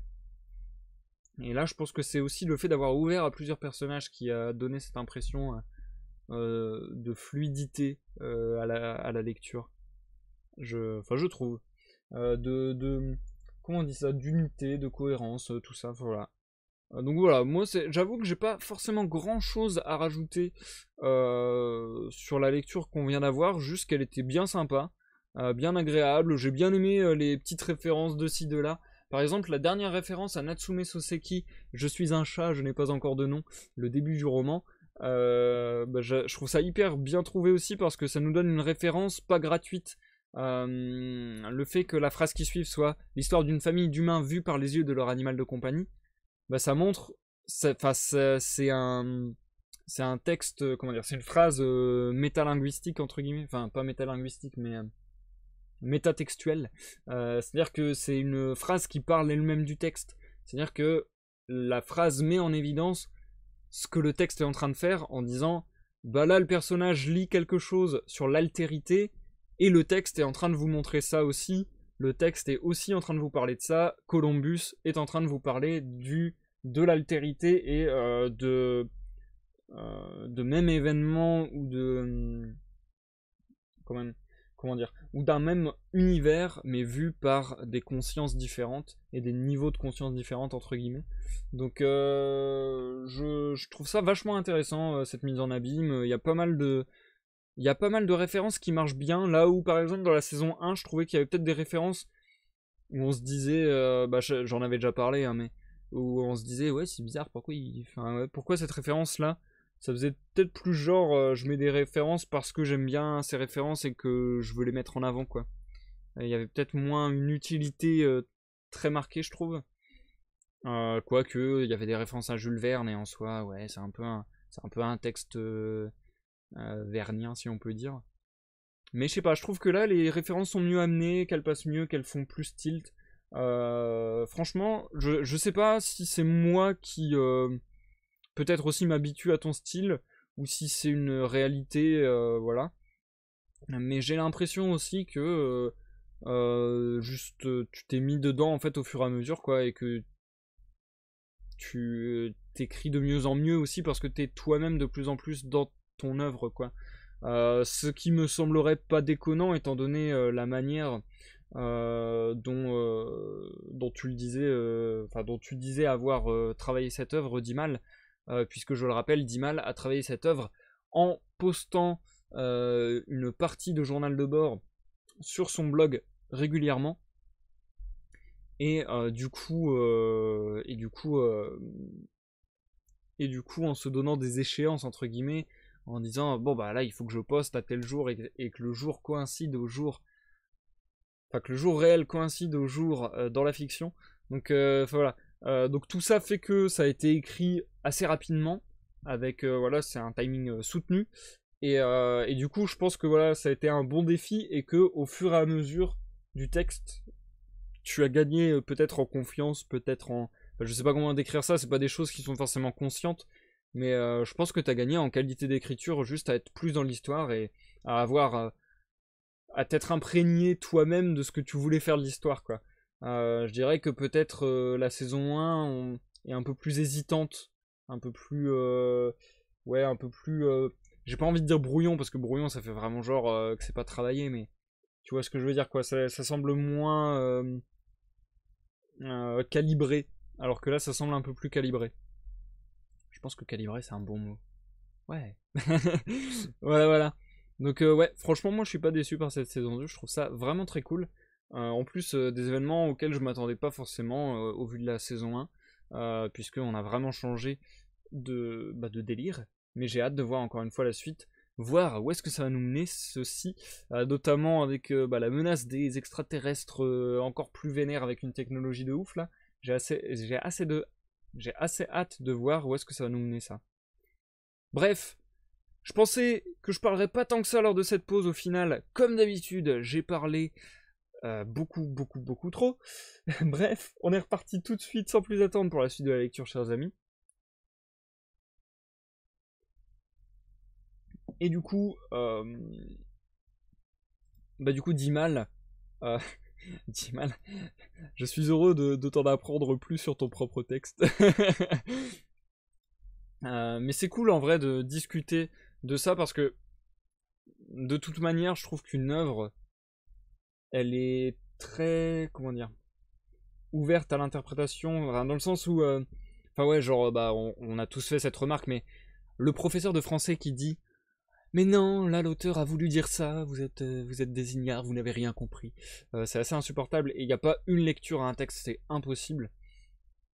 Et je trouve que en général, enfin moi personnellement, que ce soit un texte, que ce soit n'importe quel exercice artistique que je vais pratiquer, et bien parfois en y revenant, en discutant avec des gens de ce que j'ai fait, etc., je me rends compte que ah bah ouais, en fait, ouais. Ah ouais, en fait, j'ai aussi voulu dire ça. Ah oui, en fait, ça représentait aussi ça. Et enfin voilà, il y a des logiques comme ça qui se glissent. Et je pense vraiment qu'on peut avoir une multitude d'interprétations sur un exercice artistique, sur une œuvre artistique. Et du coup, bonsoir Matt, bienvenue sur ce live. On va commencer, enfin, on va reprendre la lecture sans plus attendre parce que j'ai pas envie de faire des pauses trop longues, les amis. Donc on va reprendre. Hop, voilà, je me mets bien. On va reprendre. Je pense en avoir pour encore 20 à 30 minutes de lecture avant de vous revenir pour l'outro du live. Et je crois que je vais pas boire plus parce que sinon ça va me mettre ballonné pour la suite. Bref, je reprends sans plus attendre. Bonne écoute Jumpy, bonne écoute Zikael, bonne écoute Dimal, bonne écoute Matt. Bonne écoute à tous ceux dans l'ombre et à ceux qui nous regardent en rediffusion sur YouTube. A tout à l'heure pour l'outro.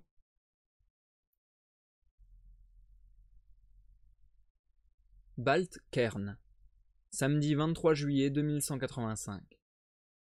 C'est aujourd'hui, notre dernier jour en mode replié. On a fêté ça en goûtant les tomates expérimentales. Sur le plan chimique, j'ai fait une analyse et n'ai trouvé aucune substance toxique. Du coup, j'ai accepté de tester. Pas de différence notable avec des tomates normales. Elles sont ni meilleures ni moins bonnes. Elles ont le parfum des tomates fraîches, cette odeur un peu épicée qui vous pique le nez quand vous froissez une feuille. Le parfum est toutefois très léger. J'ai déjà goûté des tomates plus parfumées, mais cela reste meilleur que la tomate industrielle qu'on trouve dans nos supermarchés terrestres avec leur goût de flotte insipide. Elle reste toutefois un peu petite. Plus grosse qu'une tomate cerise, elle se rapproche d'une petite tomate grappe. Je pense qu'on y aurait gagné à la faire grossir un peu plus. Mais on était pressé de clore cette activité avant le retour à la navigation en espace normal. On ne sait pas ce qui nous attend demain, et j'aurais regretté de mourir sans avoir testé ces tomates. On a préparé les Kiiknas à la sortie du mode replié. Pour moi et Namgoo, il semblerait que notre organisme se soit habitué. Mais pour eux, Je leur ai proposé de faire ce que j'ai fait pour mon deuxième saut, un petit somme. Ils se sont programmés leur endormissement et leur réveil avec leur technologie microbiotique. J'espère que ça va marcher parce que je ne me vois pas essayer de comprendre leurs trucs pour trouver comment les réveiller. Ils viennent de s'endormir dans leur cabine. Namgoo et moi avons enfin un moment pour nous avec la garantie de ne pas être dérangés par leur piaillement et leur enthousiasme inépuisable. J'abrège donc cet enregistrement avant qu'elle ne m'arrache le clavier des mains. Balt Cairn, dimanche 24 juillet 2185. Le retour à la normale s'est très bien passé, et nos compagnons feuillus ont dormi comme des marmottes. Ils viennent de se réveiller en pleine forme, mais pas pour longtemps. En effet, par sécurité, on est sorti assez loin du système, et j'aimerais me rapprocher un peu pour observer la géante planète qu'on aperçoit au loin. Maintenant qu'on ne constate aucun signe de vie intelligente évoluer dans ce système, on peut se permettre de visiter un peu. Le but étant de se positionner adéquatement par rapport au Soleil pour s'en servir comme d'une lentille pour observer le système suivant. On va donc refaire un saut demain. On leur laisse le temps de se remettre un peu et on les recouche. En fait, je crois qu'on a trouvé ce moment de tranquillité trop court. Alors un petit supplément. Balt Cairn, mercredi 27 juillet 2185. On revient en mode de navigation normale aujourd'hui, mais nos amis Ki et Knas veulent tenter ce coup-ci de rester réveillés.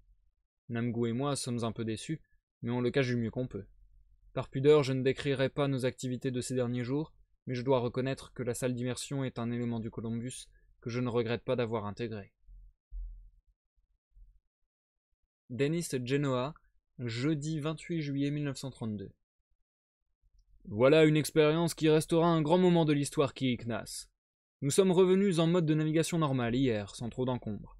Ce coup-ci, si ce n'est quelques vertiges et nausées qui sont vite passés. Le spectacle qui s'offre à nos yeux est extraordinaire.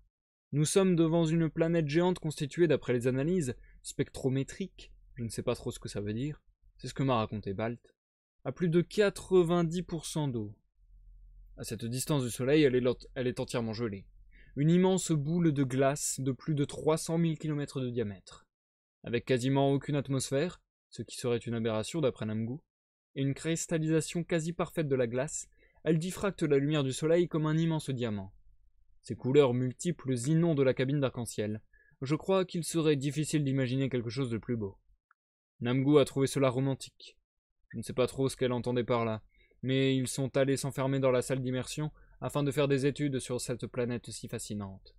Ils ont demandé à ne pas être dérangés, car ils avaient besoin de concentration pour leurs analyses. Balt Cairn, dimanche 31 juillet 2185. On a voyagé pendant 3 jours pour se positionner adéquatement par rapport à la géante de glace et s'aligner avec le système voisin vers lequel je voudrais aller.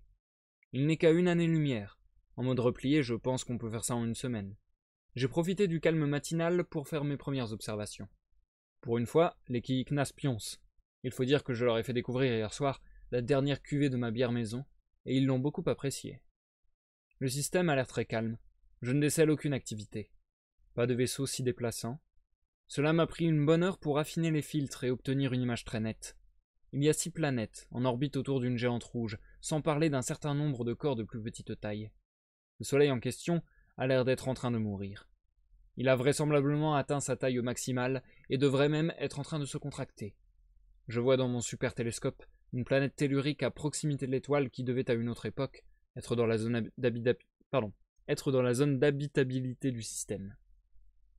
L'explosion du Soleil a dû chasser toute son atmosphère, mais peut-être que sa surface a suffisamment résisté au vent solaire pour qu'on puisse encore y trouver quelque chose de l'époque où elle était habitable. Ma décision est prise. Notre prochain bond sera de visiter cette lointaine vieille cousine de la Terre. J'ai une vue suffisamment précise pour calculer une sortie à proximité de cette planète sans avoir besoin de trop naviguer pour lui rendre visite, et sans que notre sortie ne provoque d'incidents avec les corps célestes environnants.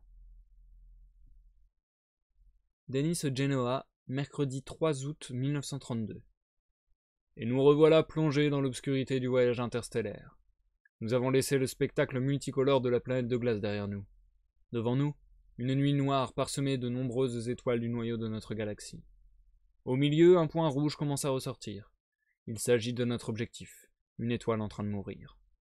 Balt a entrepris de nous apprendre à un jeu de sa planète qui s'appelle le Go. Cela consiste à disposer des pierres noires et blanches sur un plateau afin d'occuper stratégiquement l'espace. Le gagnant est celui qui a le mieux occupé l'espace. Il gagne ainsi sans mener de bataille, illustrant les préceptes d'un de leurs vieux auteurs qui disait que le véritable maître de guerre est celui qui sait gagner sans faire couler le sang. Ou quelque chose comme ça, si j'ai bien compris la traduction. Un certain Su ou Sun Tzu, je crois.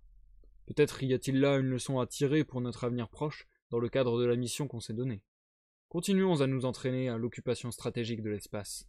Une idée nous viendra peut-être. Balt Cairn, samedi 6 août 2185. Comme il faut bien passer le temps, j'ai appris à tout le monde à jouer au Go. Quand on pense que c'est le jeu qui a donné le plus de difficultés aux intelligences artificielles, et qu'aujourd'hui Amar me bat presque à chaque partie. Les Kiiknas ne se débrouillent pas trop mal non plus. Je crois qu'on a réuni une sacrée bande de grands stratèges. À part peut-être Namgoo, qui n'est pas trop mordu par le jeu. En effet, quand on se réunit avec une bonne bière, une assiette de bretzel, oui, j'ai trouvé dans ma base de données une bonne recette de bretzel, et un plateau de Go, elle préfère généralement en profiter pour prendre le large, faire un peu de sport en salle de gym, ou lire un roman d'amour dans la salle d'immersion. Après nos folles parties un peu éméchées, je la retrouve souvent endormie dans un champ de fleurs sauvages bercé par une douce brise, sous un ciel bleu, où passent lentement quelques nuages à peine visibles, et quelques oiseaux lointains. Flottant en apesanteur au-dessus d'elle, une tablette affiche le texte de Orgueil et préjugés, de Jane Austen, traduite en langage plus. Tel un prince charmant ayant trouvé sa belle au bois dormant, je m'approche doucement, la caresse et l'embrasse. Malheureusement, dans la réalité, ça ne se passe jamais comme dans les livres, et généralement elle se réveille en râlant, que je sens la bière. Que je sens la bière, me repousse et s'enfuit en riant. Pas si facile d'être un prince charmant. Balt Cairn, mardi 9 août 2185. On vient juste de sortir du mode replié, à proximité de la planète que j'avais repérée. Sans grande surprise, il n'y a aucune forme de vie sur cette planète, ni dans le reste de ce système. Toutefois, je compte bien aller y faire un tour, histoire de voir si dans le passé, il y a eu de la vie, et s'il en reste une trace. Balt Cairn, jeudi 11 août 2185. Hier et avant-hier, Namgoo et moi avons minutieusement examiné la surface de ce cadavre de terre. Les Kiiknas n'ayant pas de combinaison à leur taille, ils ne peuvent malheureusement pas se joindre à nous. Comme j'ai pu le dire précédemment, il n'y a plus aucune atmosphère, car la géante rouge, qui a dû dans un très lointain passé grossir jusqu'à lécher de ses éruptions mortelles la surface de cette pauvre petite planète, l'a complètement dépouillée de ce qui n'y était pas solidement arrimé. Plus d'atmosphère donc, mais plus non plus de satellites si jamais elle en a eu. Plus de sable, de roches, plus de traces sur sa surface qui a été lissée et vitrifiée par le feu de ce qui fut un temps son soleil. Celui-ci, en pleine contraction, a aujourd'hui retrouvé une taille raisonnable, intermédiaire entre la géante rouge, qu'il était il y a quelques centaines de millions d'années, et la naine blanche qu'il sera dans quelques centaines d'autres millions d'années. Si on voulait trouver quelque chose, il faudrait creuser profondément pour arriver aux couches qui n'ont pas été vitrifiées. Ce que je n'avais aucune intention de perdre du temps à faire jusqu'à ce que, ce matin, Trisk ne me réveille en sursaut. « Viens voir !» qu'il ne cessait de me répéter. Les yeux encore embués, je contemplais de vagues graphiques sur l'écran sans trop comprendre de quoi il s'agissait.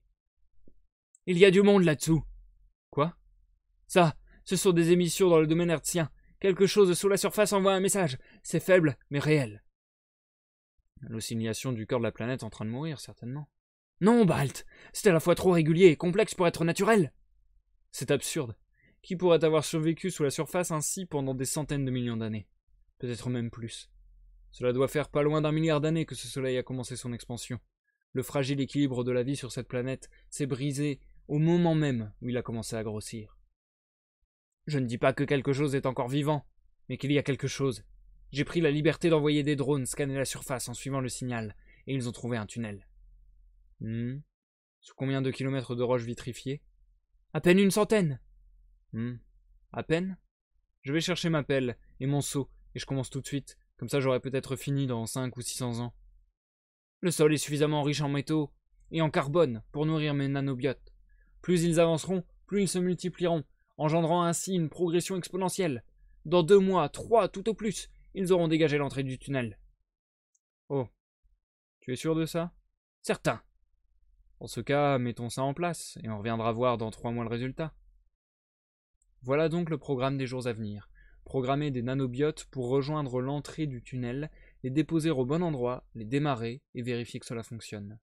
Si effectivement, ils creusent correctement et dans la bonne direction, alors on les laissera finir le travail pendant qu'on reprendra le cours de notre voyage. Denis Genoa, samedi 13 août 1932. Et voilà, nos petits joujoux sont en marche. Depuis hier, ils ont déjà creusé près d'1 mètre. À cette vitesse-là, il leur faudrait 300 ans pour atteindre l'entrée du tunnel. Seulement voilà, ils ne vont pas aller à cette vitesse, mais en accélérant en permanence.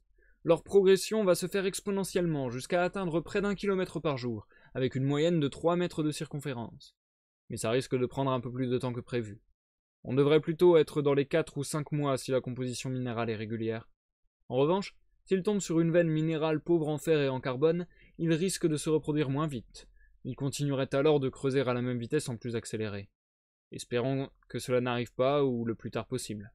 On va pouvoir repartir. On reviendra dans 4 ou 5 mois. Baltkern, mardi 16 août 2185. Et nous voilà repartis. Nous avons quitté la planète morte il y a 2 jours et sommes entrés en mode replié il y a quelques heures.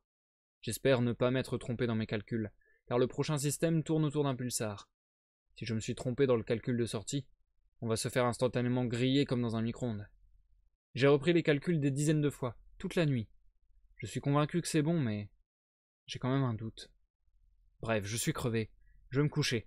Je pense que je vais passer notre période de repli, une petite semaine, à prier. Denis Genoa, jeudi 18 août 1932. Balt est très anxieux depuis que nous sommes repassés en mode replié. On ne le voit plus à nos parties de Go. Quand il n'est pas au poste de pilotage en train de faire des croquis et des calculs, il s'enferme en salle d'immersion pour lire des livres d'astronomie. Une fois, je suis rentré dans la salle d'immersion et je l'ai surpris dans une contemplation silencieuse devant une immense boule légèrement lumineuse, d'où sortaient 2 rayons d'une lumière blanche très intense, à environ une vingtaine de degrés par rapport à son axe de rotation. Ça devait être une sorte de soleil ou une lune, dont la lumière venait de l'intérieur, je pense. Il tournait si vite que les 2 rayons formaient un cône.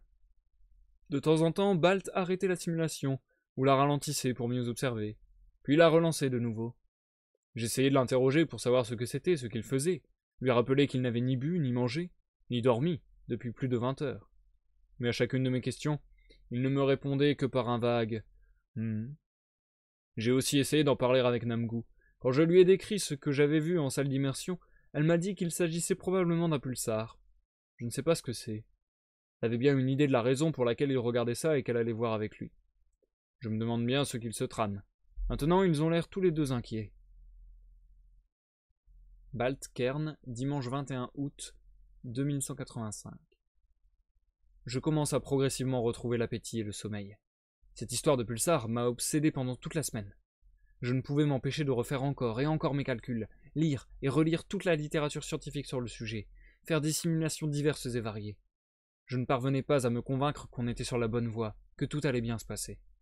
Une sorte d'intuition que quelque chose d'anormal va se passer, le pressentiment que j'ai oublié quelque chose dans mes calculs.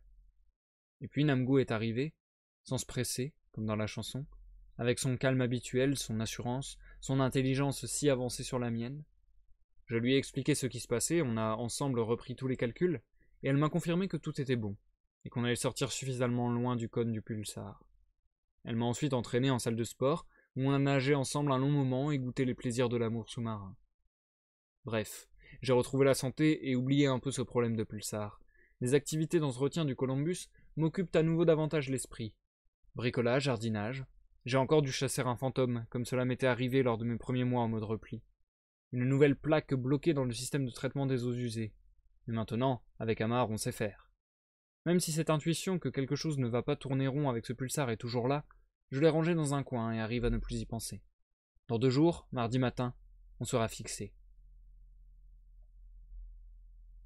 Baltkern, mardi 23 août 2185. Dans 2 jours, mardi matin, on sera fixé. Je viens de relire mon dernier post, et effectivement on est fixé. Il y a bien quelque chose qui ne tourne pas rond. On aurait dû sortir du mode replié tôt ce matin, mais à l'heure prévue, rien ne s'est passé. Je me suis levé tôt pour pouvoir réagir au moment de la sortie si quoi que ce soit tournait mal, mais rien. Rien n'a tourné mal et rien n'a tourné bien non plus. Je ne comprends pas trop la physique du pli spatio-temporel pour tout dire. J'ai demandé à Namgoo, mais ce n'est pas sa spécialité non plus. Si je me fie aux chiffres que m'indiquent mes cadrans, le Columbus a énormément ralenti. Si je devais tracer une ligne droite entre notre point de départ et notre point d'arrivée, on devrait être en plein à l'intérieur du cône du pulsar, sauf qu'on ne voyage pas dans l'espace où se trouve le pulsar. Imaginez une feuille de papier qu'on plie en deux. On perce un trou et on va d'un bout à l'autre de la feuille en passant par l'espace entre les deux moitiés de feuille. Le pulsar est sur la feuille, mais pas nous. Est-ce qu'il aurait une influence sur le repli que j'ai créé à côté de lui? Enfin, quand je dis à côté, tout est relatif. J'ai prévu de sortir à plusieurs centaines de millions de kilomètres, ce qui me paraissait plutôt sûr. Apparemment non. Balt, Cairn, mercredi 24 août 2185. De mieux en mieux. Il se passe vraiment des trucs bizarres. Hier soir, alors que tout le monde dormait et que je veillais un peu pour surveiller les indicateurs, j'ai entendu un bruit bizarre. Pensant à un gémissement plaintif de Namgoo, un cauchemar peut-être, je me suis levé pour aller voir ce que c'était. Je n'avais pas fait une douzaine de mètres dans le couloir qu'une sorte de nuage noir l'envahissait. C'était comme si la noirceur extérieure avait envahi l'intérieur du vaisseau. Je voulus fuir et retourner m'enfermer au poste de pilotage, mais le nuage fut plus rapide. Tout devint noir, presque instantanément. Je sentais encore autour de moi la paroi du couloir, mais, pris de vertige, je ne savais plus trop dans quelle direction aller. Puis je sentis une présence. Je ne sais pas pourquoi, mais j'ai immédiatement pensé à Delilah. C'était comme si je la reconnaissais. Je murmurai son nom. Delilah? Oui. C'est toi? Oui.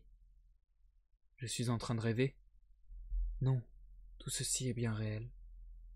Alors je suis mort? Non, pas encore. Mais ça ne va pas tarder. Bientôt. Quoi? Ne t'inquiète pas, ça va bien se passer. Je t'attends. Je t'aime. Les derniers mots qu'elle prononça semblaient si lointains que je les entendis à peine. Le nuage se dissipait presque aussi rapidement qu'il était apparu. Le couloir était là, illuminé comme avant. Pris de nausée, je me précipitais aux toilettes pour vomir, puis décidai qu'il valait mieux me coucher. Je devais être fatigué. Ce matin, j'ai encore cette sensation bizarre que quelque chose n'est pas normal. Comme une présence. Je n'ose pas en parler aux autres de peur qu'ils me prennent pour un fou. Denis Genoa, jeudi 25 août 1932. Notre voyage dans la nuit noire de l'espace replié s'éternise. On aurait dû sortir depuis 3 jours, mais il semblerait que la sortie du tunnel s'éloigne au fur et à mesure qu'on s'en approche. La nuit dernière, j'ai rêvé que c'était moi qui pilotais. Je me suis vu seul aux commandes du Columbus. Je programmais le passage en mode replié. Enfin, seul, non. Trisk était là pour me lire ce que je devais rentrer dans la machine pour la programmer. Il avait fait les calculs lui-même, mais ni Balt ni Namgoo n'étaient là. C'est sûr que si c'est nous qui programmons, pas étonnant que le repli se passe mal. Heureusement que ce n'était qu'un rêve, bien qu'il avait l'air si réel. Je crois qu'on a passé trop de temps à potasser le manuel du Columbus. Pour passer le temps, Trisk bricole ses micro-jouets à longueur de journée. Moi je jardine, mais sans les jouets de Trisk. Je fais dans le naturel. Ou presque. Je suis fasciné par cette nature artificielle habitée de mini-drones pollinisateurs en guise d'abeilles. Toutes ces plantes si exotiques, des fruits rouges, orangés, mauves, verts. J'aimerais avoir des dents comme eux pour les croquer sans attendre. Curieusement, aucun n'est toxique pour nous. C'est un peu comme s'il y avait des similitudes dans nos systèmes digestifs pourtant si éloignés. Je boucle ces notes pour aujourd'hui, car une nouvelle partie de Go avec bière et bretzel va bientôt démarrer. On joue, on boit, on essaie d'oublier la situation terrible dans laquelle on est. Balt Cairn, samedi 27 août 2185. De ce que j'observe, je pense qu'on devrait sortir d'ici 3 jours. J'ai analysé la forme du tunnel de repli et la vitesse à laquelle on s'y déplace.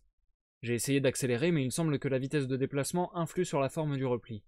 Plus j'accélère, et plus le tunnel se rallonge. Si je ralentis trop aussi d'ailleurs. Après plusieurs jours d'essais divers, je pense avoir trouvé la vitesse optimale. Donc si on n'a plus de mauvaises surprises, on sort dans 3 jours. J'ai parlé à Namgoo de mon étrange hallucination. Elle n'a pas su quoi me répondre. Mais cela l'a troublée. Alors j'ai essayé d'en savoir plus et elle a fini par avouer qu'elle aussi m'avait vu mourir. Mais elle était persuadée que c'était des conneries et a refusé de m'en dire plus. mais je ne peux m'empêcher de me poser des questions. On peut dire qu'en quelque sorte on est en train de vivre une étrange déformation de l'espace-temps. Si on replie l'espace, alors pourquoi ne pas croire à un repli du temps? Peut-être a-t-on eu un aperçu du futur dû à un repli temporel? Si je pouvais en savoir plus, je pourrais peut-être éviter un drame.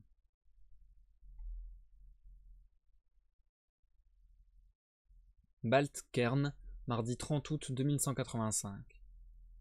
La 5e planète était la plus curieuse, c'était la plus petite de toutes. Il y avait là juste assez de place pour loger un réverbère et un allumeur de réverbère. J'ai l'impression d'avoir retrouvé l'allumeur de réverbère du Petit Prince, mais depuis sa planète a encore accéléré. D'un tour par minute, elle est passée à 3 tours par seconde. On est enfin sorti de ce sombre tunnel sans étoiles pour faire face à la plus curieuse et la plus petite, une dizaine de kilomètres, de toutes celles que j'ai pu visiter. Le pulsar, tel une lune blanchâtre qui émettrait sa propre lumière au travers de sa croûte, est devant nous, et nous dit bonjour et bonsoir, en allumant et éteignant son réverbère 3 fois par seconde. J'entends le Petit Prince qui dirait « C'est véritablement utile puisque c'est joli. » Joliment mortel. Si nous venions à croiser la lumière de ce réverbère, nous serions instantanément grillés. Mais on ne peut nier à quel point c'est fascinant.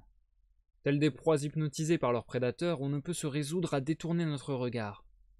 On va aller explorer un peu ce système pour voir si on trouve des traces d'une ancienne civilisation qui aurait pu vivre autour de cette étoile mourante. Mais on va tâcher de faire vite. Pas envie de me trouver là au moment d'un glitch. Si suite à un brusque tremblement de croûte, le rayon change de direction et venait balayer le Columbus de ses rayons gamma, je ne donne pas cher de notre peau. Mais le spectacle en vaut vraiment le risque, nous faisant instantanément oublier les angoisses de ces derniers jours. J'enverrai ces images à la Terre dans mon prochain courrier. Personne n'a jamais observé un pulsar d'aussi près, probablement parce que personne n'est aussi fou que moi. Des 5 principales planètes de ce système encore existantes, car il est fort probable que les plus proches de ce soleil mourant aient été pulvérisés lors de l'explosion de la supernova qui a conduit à la création de ce pulsar, il y en a une qui, d'après mes calculs, a dû un jour se trouver dans la zone d'habitabilité. On va aller la voir, même si le souffle mortel de la supernova a dû tout effacer à sa surface. On ne sait jamais. Peut-être un autre signal radio, comme lors de notre précédente exploration. Quoi qu'il en soit, elle se trouve à proximité de l'endroit où on doit se positionner pour faire du pulsar la lentille pour observer notre prochaine étape. Ça ne sera donc pas une grosse perte de temps. Balt Cairn, vendredi 2 septembre 2185. Telle une de ces billes avec lesquelles je jouais à la récréation dans ma lointaine enfance, cette planète qui a dû bien fondre est une petite boule vernie avec une surface vitrifiée, lisse, noire. Il n'y a aucune trace de vie passée sur ce caillou. Rien qu'une ambiance de désolation, déprimante. Autant dire qu'on n'a aucune envie de s'y attarder. J'ai affiné mes calculs et nous faisons route vers notre position d'observation. On y sera dans 2 jours. On fait des tours de garde pour surveiller le pulsar. En ralentissant l'image, on voit nettement la terrible fissure dans sa croûte par où sort le rayon mortel. J'ai programmé l'ordinateur pour faire des mesures précises de sa forme et de sa position à chaque tour, et pour nous alerter s'il y a la moindre variation. Depuis plusieurs jours que nous l'observons, il est parfaitement régulier, mais on ne sait jamais. Je ne voudrais pas être dans le coin s'il nous fait un glitch. Balt Cairn, lundi 5 septembre 2185. Me voilà encore au petit matin, heure locale du Columbus, au poste de pilotage à observer notre fascinant et mortel soleil. Il n'a donné aucun signe de mouvement de croûte, et tant mieux. J'ai pu hier bien observer notre prochaine cible, un système en cours de formation ce coup-ci. Après 2 systèmes moribonds, on va aller visiter une nurserie de planètes, ça changera. Je vais nous positionner de sorte à ce que le repli se fasse loin du pulsar et dans une direction opposée à son faisceau. J'espère ainsi minimiser les risques de problèmes de repli qu'on a pu avoir en arrivant ici. L'inconvénient, c'est que ça va nous faire voyager dans ce système pendant encore 1 semaine. Je laisse la place à Trisk, qui vient d'arriver pour son tour de garde, et m'en vais nager un peu. Namgoo doit sûrement déjà y être. Et je vais m'arrêter là pour la lecture de ce soir, chers amis. Nous passons à l'outro du live.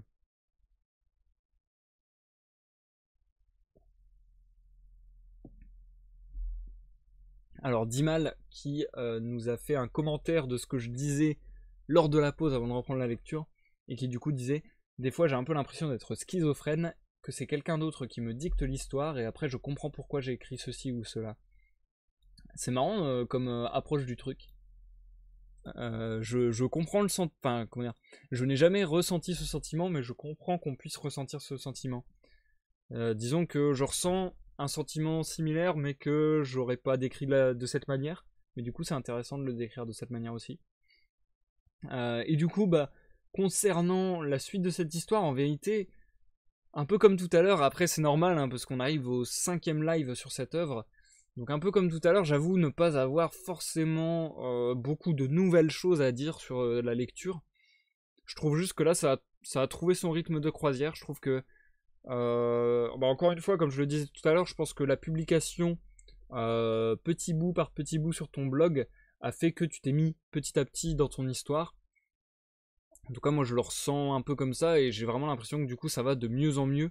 Et là, particulièrement dans le dernier live et dans le live de ce soir, encore plus peut-être, j'ai l'impression que ça y est, là on est sur le rythme, on est sur le... Comment on appelle ça?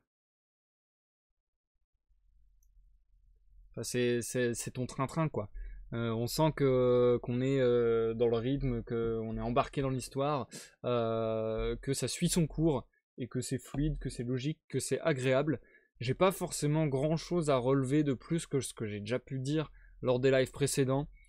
Toujours intéressant d'avoir ce double avis entre Denis Genoa et Baltekern, voire encore plus d'avis puisqu'il y a aussi les personnages de Namgo et de Trisk.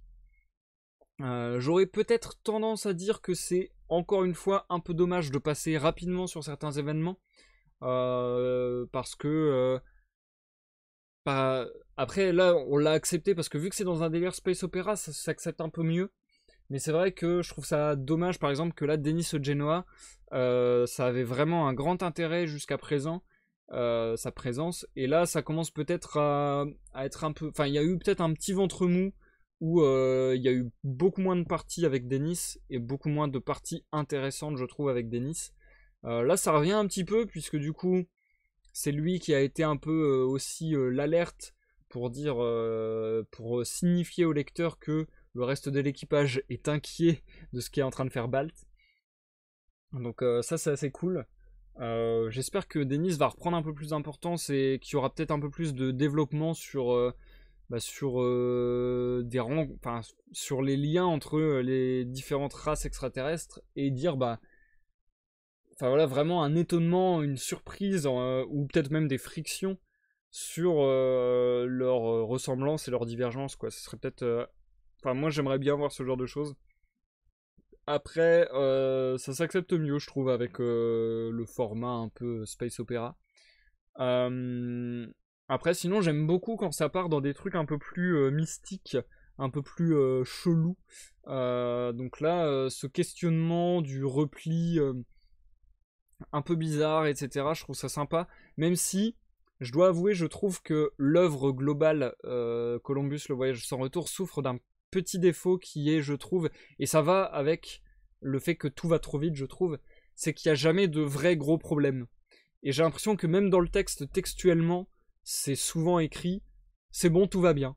Ou je pensais qu'il y aurait peut-être un problème, et en fait tout va bien. Et ça, je trouve ça un peu dommage. Je trouve qu'il n'y a pas de perte, il n'y a pas de trucs qui déconnent vraiment foncièrement. Donc j'espère que ça va venir. Mais c'est vrai que pour le moment, je trouve ça gros, surtout sur des problèmes technologiques, et sur des problèmes technologiques dans l'espace qui est censé être un endroit plutôt comment dire, je trouve plus le terme, inhospitalier. Je trouve c'est un petit défaut qu'il y a tout au long de l'œuvre jusqu'à présent, c'est que les problèmes sont réglés trop vite et en plus la résolution du problème n'est pas forcément grandiloquent. Je pense d'ailleurs que la résolution du problème est en général pas grandiloquent parce que le problème n'a pas été assez grave. C'est-à-dire que les problèmes à chaque fois c'est oula il y a un problème. Pour les plus gros problèmes, il y a un petit stress pendant une ou deux parties et ensuite c'est bon au final tout a été réglé. C'est ça que je trouve un peu dommage personnellement. J'aurais bien aimé voilà que qu'il y ait des vrais problèmes et des vrais comment on appelle ça, pas un impact mais Enfin si, qu'il y ait des vrais événements qui donnent un impact réel, qui a peut-être un peu plus de poids. Je trouve plus le terme, il y a un terme dédié à cela. Une charge émotionnelle, enfin c'est même pas tant ça que je voulais dire, mais ça aussi ça peut participer, qu'il y ait une forte charge émotionnelle sur un personnage qu'on va voir mourir ou j'en sais rien, ou un truc comme ça. Voilà, c'était le mot que je cherchais, des enjeux. Ce serait bien qu'il y ait des gros enjeux. Et là, on nous dit qu'il y a des enjeux, on nous dit qu'il y a un problème, sauf que le problème est tellement réglé facilement le trois quarts du temps que, au final, l'enjeu ne paraît pas si grave. Donc voilà, je trouve peut-être un peu accentué sur le fait que les enjeux sont très graves et que la résolution des problèmes, du coup, est un peu plus grandiloquente. Ça serait mieux. Et que parfois, il n'y a pas de résolution du problème ou une résolution partielle, mais qu'il y ait quand même quelque chose de négatif qui arrive. Je trouve que ça serait un peu plus intéressant. Et je trouve que c'est ce qui manque un petit peu pour le moment. Mais ça peut encore arriver, mais c'est vrai que, voilà, là pour le moment, je trouve que ça suit trop son train-train quotidien et c'est trop simple, entre guillemets. Si je puis dire. Trop simple. Le voyage est pas assez semé d'embûches, je trouve, pour nos voyageurs. Alors, il va y avoir des réflexions philosophiques de Denis dans les prochains posts. Ah, nice. Ça c'est cool. Ça c'est cool. Que penses-tu de l'idée de comparer le pulsar à la planète du réverbère du Petit Prince? Alors ça, j'avoue que je m'y connais pas suffisamment en cosmologie, en astronomie, etc. pour vraiment connaître exactement ce qu'est un pulsar. J'ai déjà entendu, bien sûr, mais vraiment dire ce que c'est un pulsar, je connais pas suffisamment. Du coup, j'ai peut-être un peu de mal à me prononcer là-dessus, et voilà. Mais sinon, ouais, c'est marrant comme référence. C'est marrant, c'est marrant. Je trouve pas que ça soit la référence. Tout à l'heure, je disais que les références étaient bien amenées et bien glissées dans le texte. Là, je trouve pas que ça soit la référence la plus subtile, pour être franc. Mais je pense aussi que c'est dû au fait que tu parles déjà du Petit Prince 2 ou 3 parties plus tôt. Et du coup, le fait que tu parles du Petit Prince coup sur coup dans 2 parties diverses, et pas pour parler de la même chose en plus, je trouve que ça fait trop. Donc peut-être retirer la première mention du Petit Prince ferait que la seconde prendrait plus d'importance et plus de légitimité. Il va y en avoir un très gros à la fin de la saison. La fin de la saison va partir en couille, mais je spoil pas plus. Ok, pas de spoil, Dimal, tu as bien raison. Mais du coup, ok, bah j'ai bien hâte de voir ce qui va arriver. Et justement, c'est là aussi où je voulais en venir. Pour le moment, je suis un peu déçu qu'il n'y ait pas des trucs plus graves qui arrivent, mais j'espère bien que ça va arriver, puisque y a plein de petits indices de ci de là qui me laissent entendre et qui me laissent croire qu'il devrait se passer des choses. Donc je suis assez intéressé par ça. Je sais pas si c'est... Après, je sais pas si toutes les pistes que j'imagine vont être vraiment explorées. J'espère, je croise les doigts. Mais c'est vrai que elles sont très vite passées à l'as, donc du coup on a du mal à se dire est-ce que ça va être un élément important pour plus tard. Mais j'ai l'impression qu'il y a quelques petits points, quelques petits cailloux de petits poussés laissés de ci de là qui devraient avoir des répercussions dans le futur, et ça je suis bien impatient, notamment leur culture de microbiote pour aller dans la planète où on a entendu un truc radio là. Ça j'attends, ça j'ai bien envie de voir ce que ça va être. Après, sinon, dernière chose que j'aurais à dire là, comme ça, pendant que j'y pense, avant d'arrêter ce live, c'est par rapport à Baltkern. Je trouve le personnage assez bizarre par moments, c'est-à-dire que des fois je le trouve très sympathique et très avenant. Parfois, j'ai l'impression qu'il est un peu bipolaire, quoi. Parfois, il y a des moments où t'as l'impression qu'il est presque... ouais, qu'il aime sa... En même temps, ouais, c'est le personnage. C'est le personnage. Il aime sa solitude et en même temps, il aime aussi passer des moments avec les gens. Je sais pas. Mais c'est vrai que parfois, je me suis dit, putain, ouais. Genre, il rencontre des extraterrestres, machin, nan, et l'un de ses premiers réflexes, bon, c'est pas l'un de ses premiers réflexes, mais après très peu de temps, je trouve, direct, il se dit, oh, j'aimerais bien m'en débarrasser et être tranquille. Et j'avoue que moi, ça, je trouve ça bizarre un petit peu. Moi, je serais en mode putain, des extraterrestres. Voilà quoi. Mais bon, du coup, ça donne une interaction assez rigolote. Du coup, avec Baltekern qui se plaint de la présence trop présente, si on peut dire, des extraterrestres, et Dennis qui est en mode oh, ils peuvent pas se lasser de nous. Ça c'est pas mal comme décalage. Ça crée pas mal de décalage rigolo. Pareil, quand Namgoo s'isole avec Balt et que les autres sont en mode oui, c'est pour l'étude. Pareil, ça crée des petits décalages sympas. En fait, je pense que j'y pense là encore une fois comme ça, mais je pense que sur certains trucs, tu n'insistes pas assez. Je pense que sur les trucs importants, tu n'insistes pas assez. Et du coup, les trucs un peu moins importants, mais qui sont drôles et qui sont agréables et qui donnent aussi du contexte, on va dire, à l'aventure, parfois sont trop mis en avant. Je me rappelle personnellement m'être fait la réflexion lors de la saison 1 que quasiment à tout, enfin non, peut-être pas quasiment à toutes, mais en tout cas très très souvent, la fin d'un enregistrement c'était je vais aller me doucher. Et j'étais en mode mais c'est bon, c'est bon, on a compris que t'allais te doucher. Donc voilà, c'est des petits détails comme ça où je trouve ça un peu trop marqué pour des détails.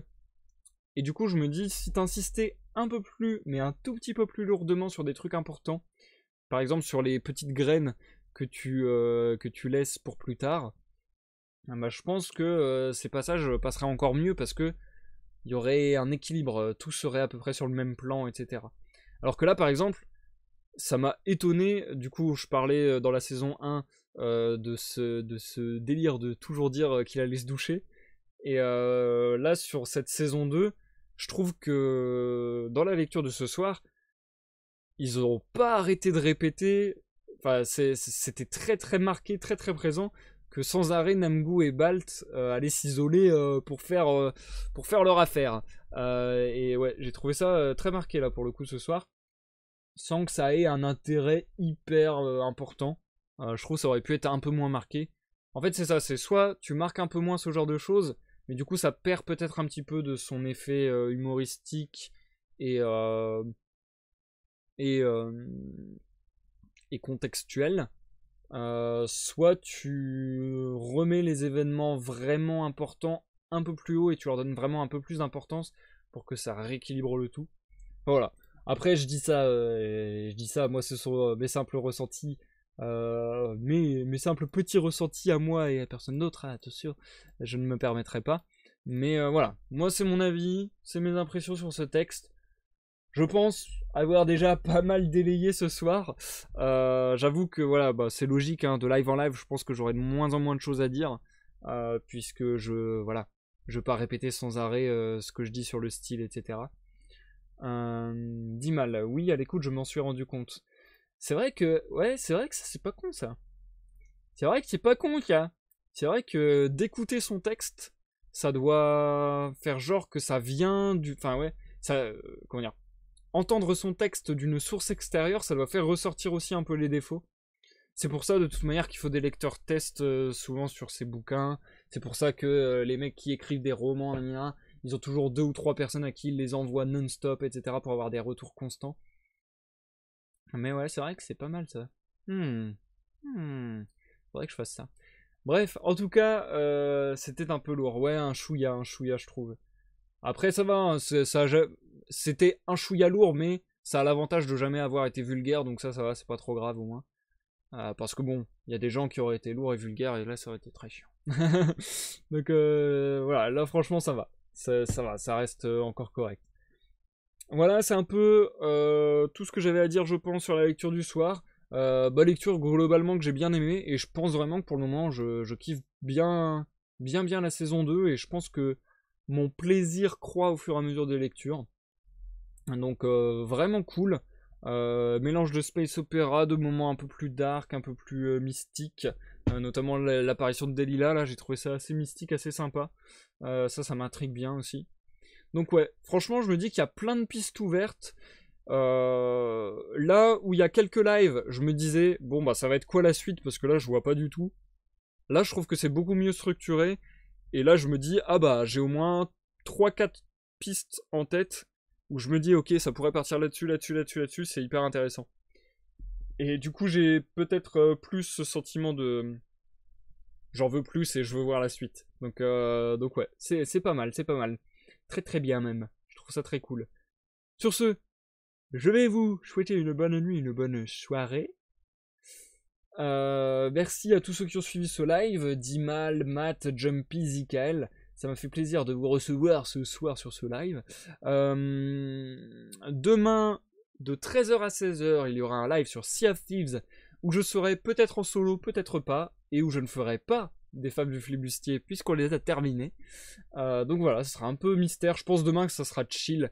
Voilà, le temps que je me remette un peu... Enfin, en fait, j'ai envie de faire des sessions de chill aussi de toute manière, mais il n'est pas exclu qu'un jour je fasse des sessions un petit peu spéciales en mode on essaie de faire tel ou tel défi ou j'en sais rien.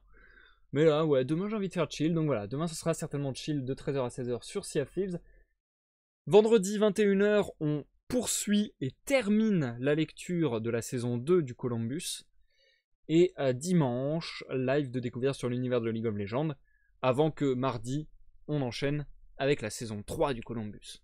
Voilou, bonne soirée, bonne nuit à tous. Je vous souhaite à tous une bonne nuit, une bonne nuit. J'arrête pas de me répéter, j'ai envie de me mettre des cartes.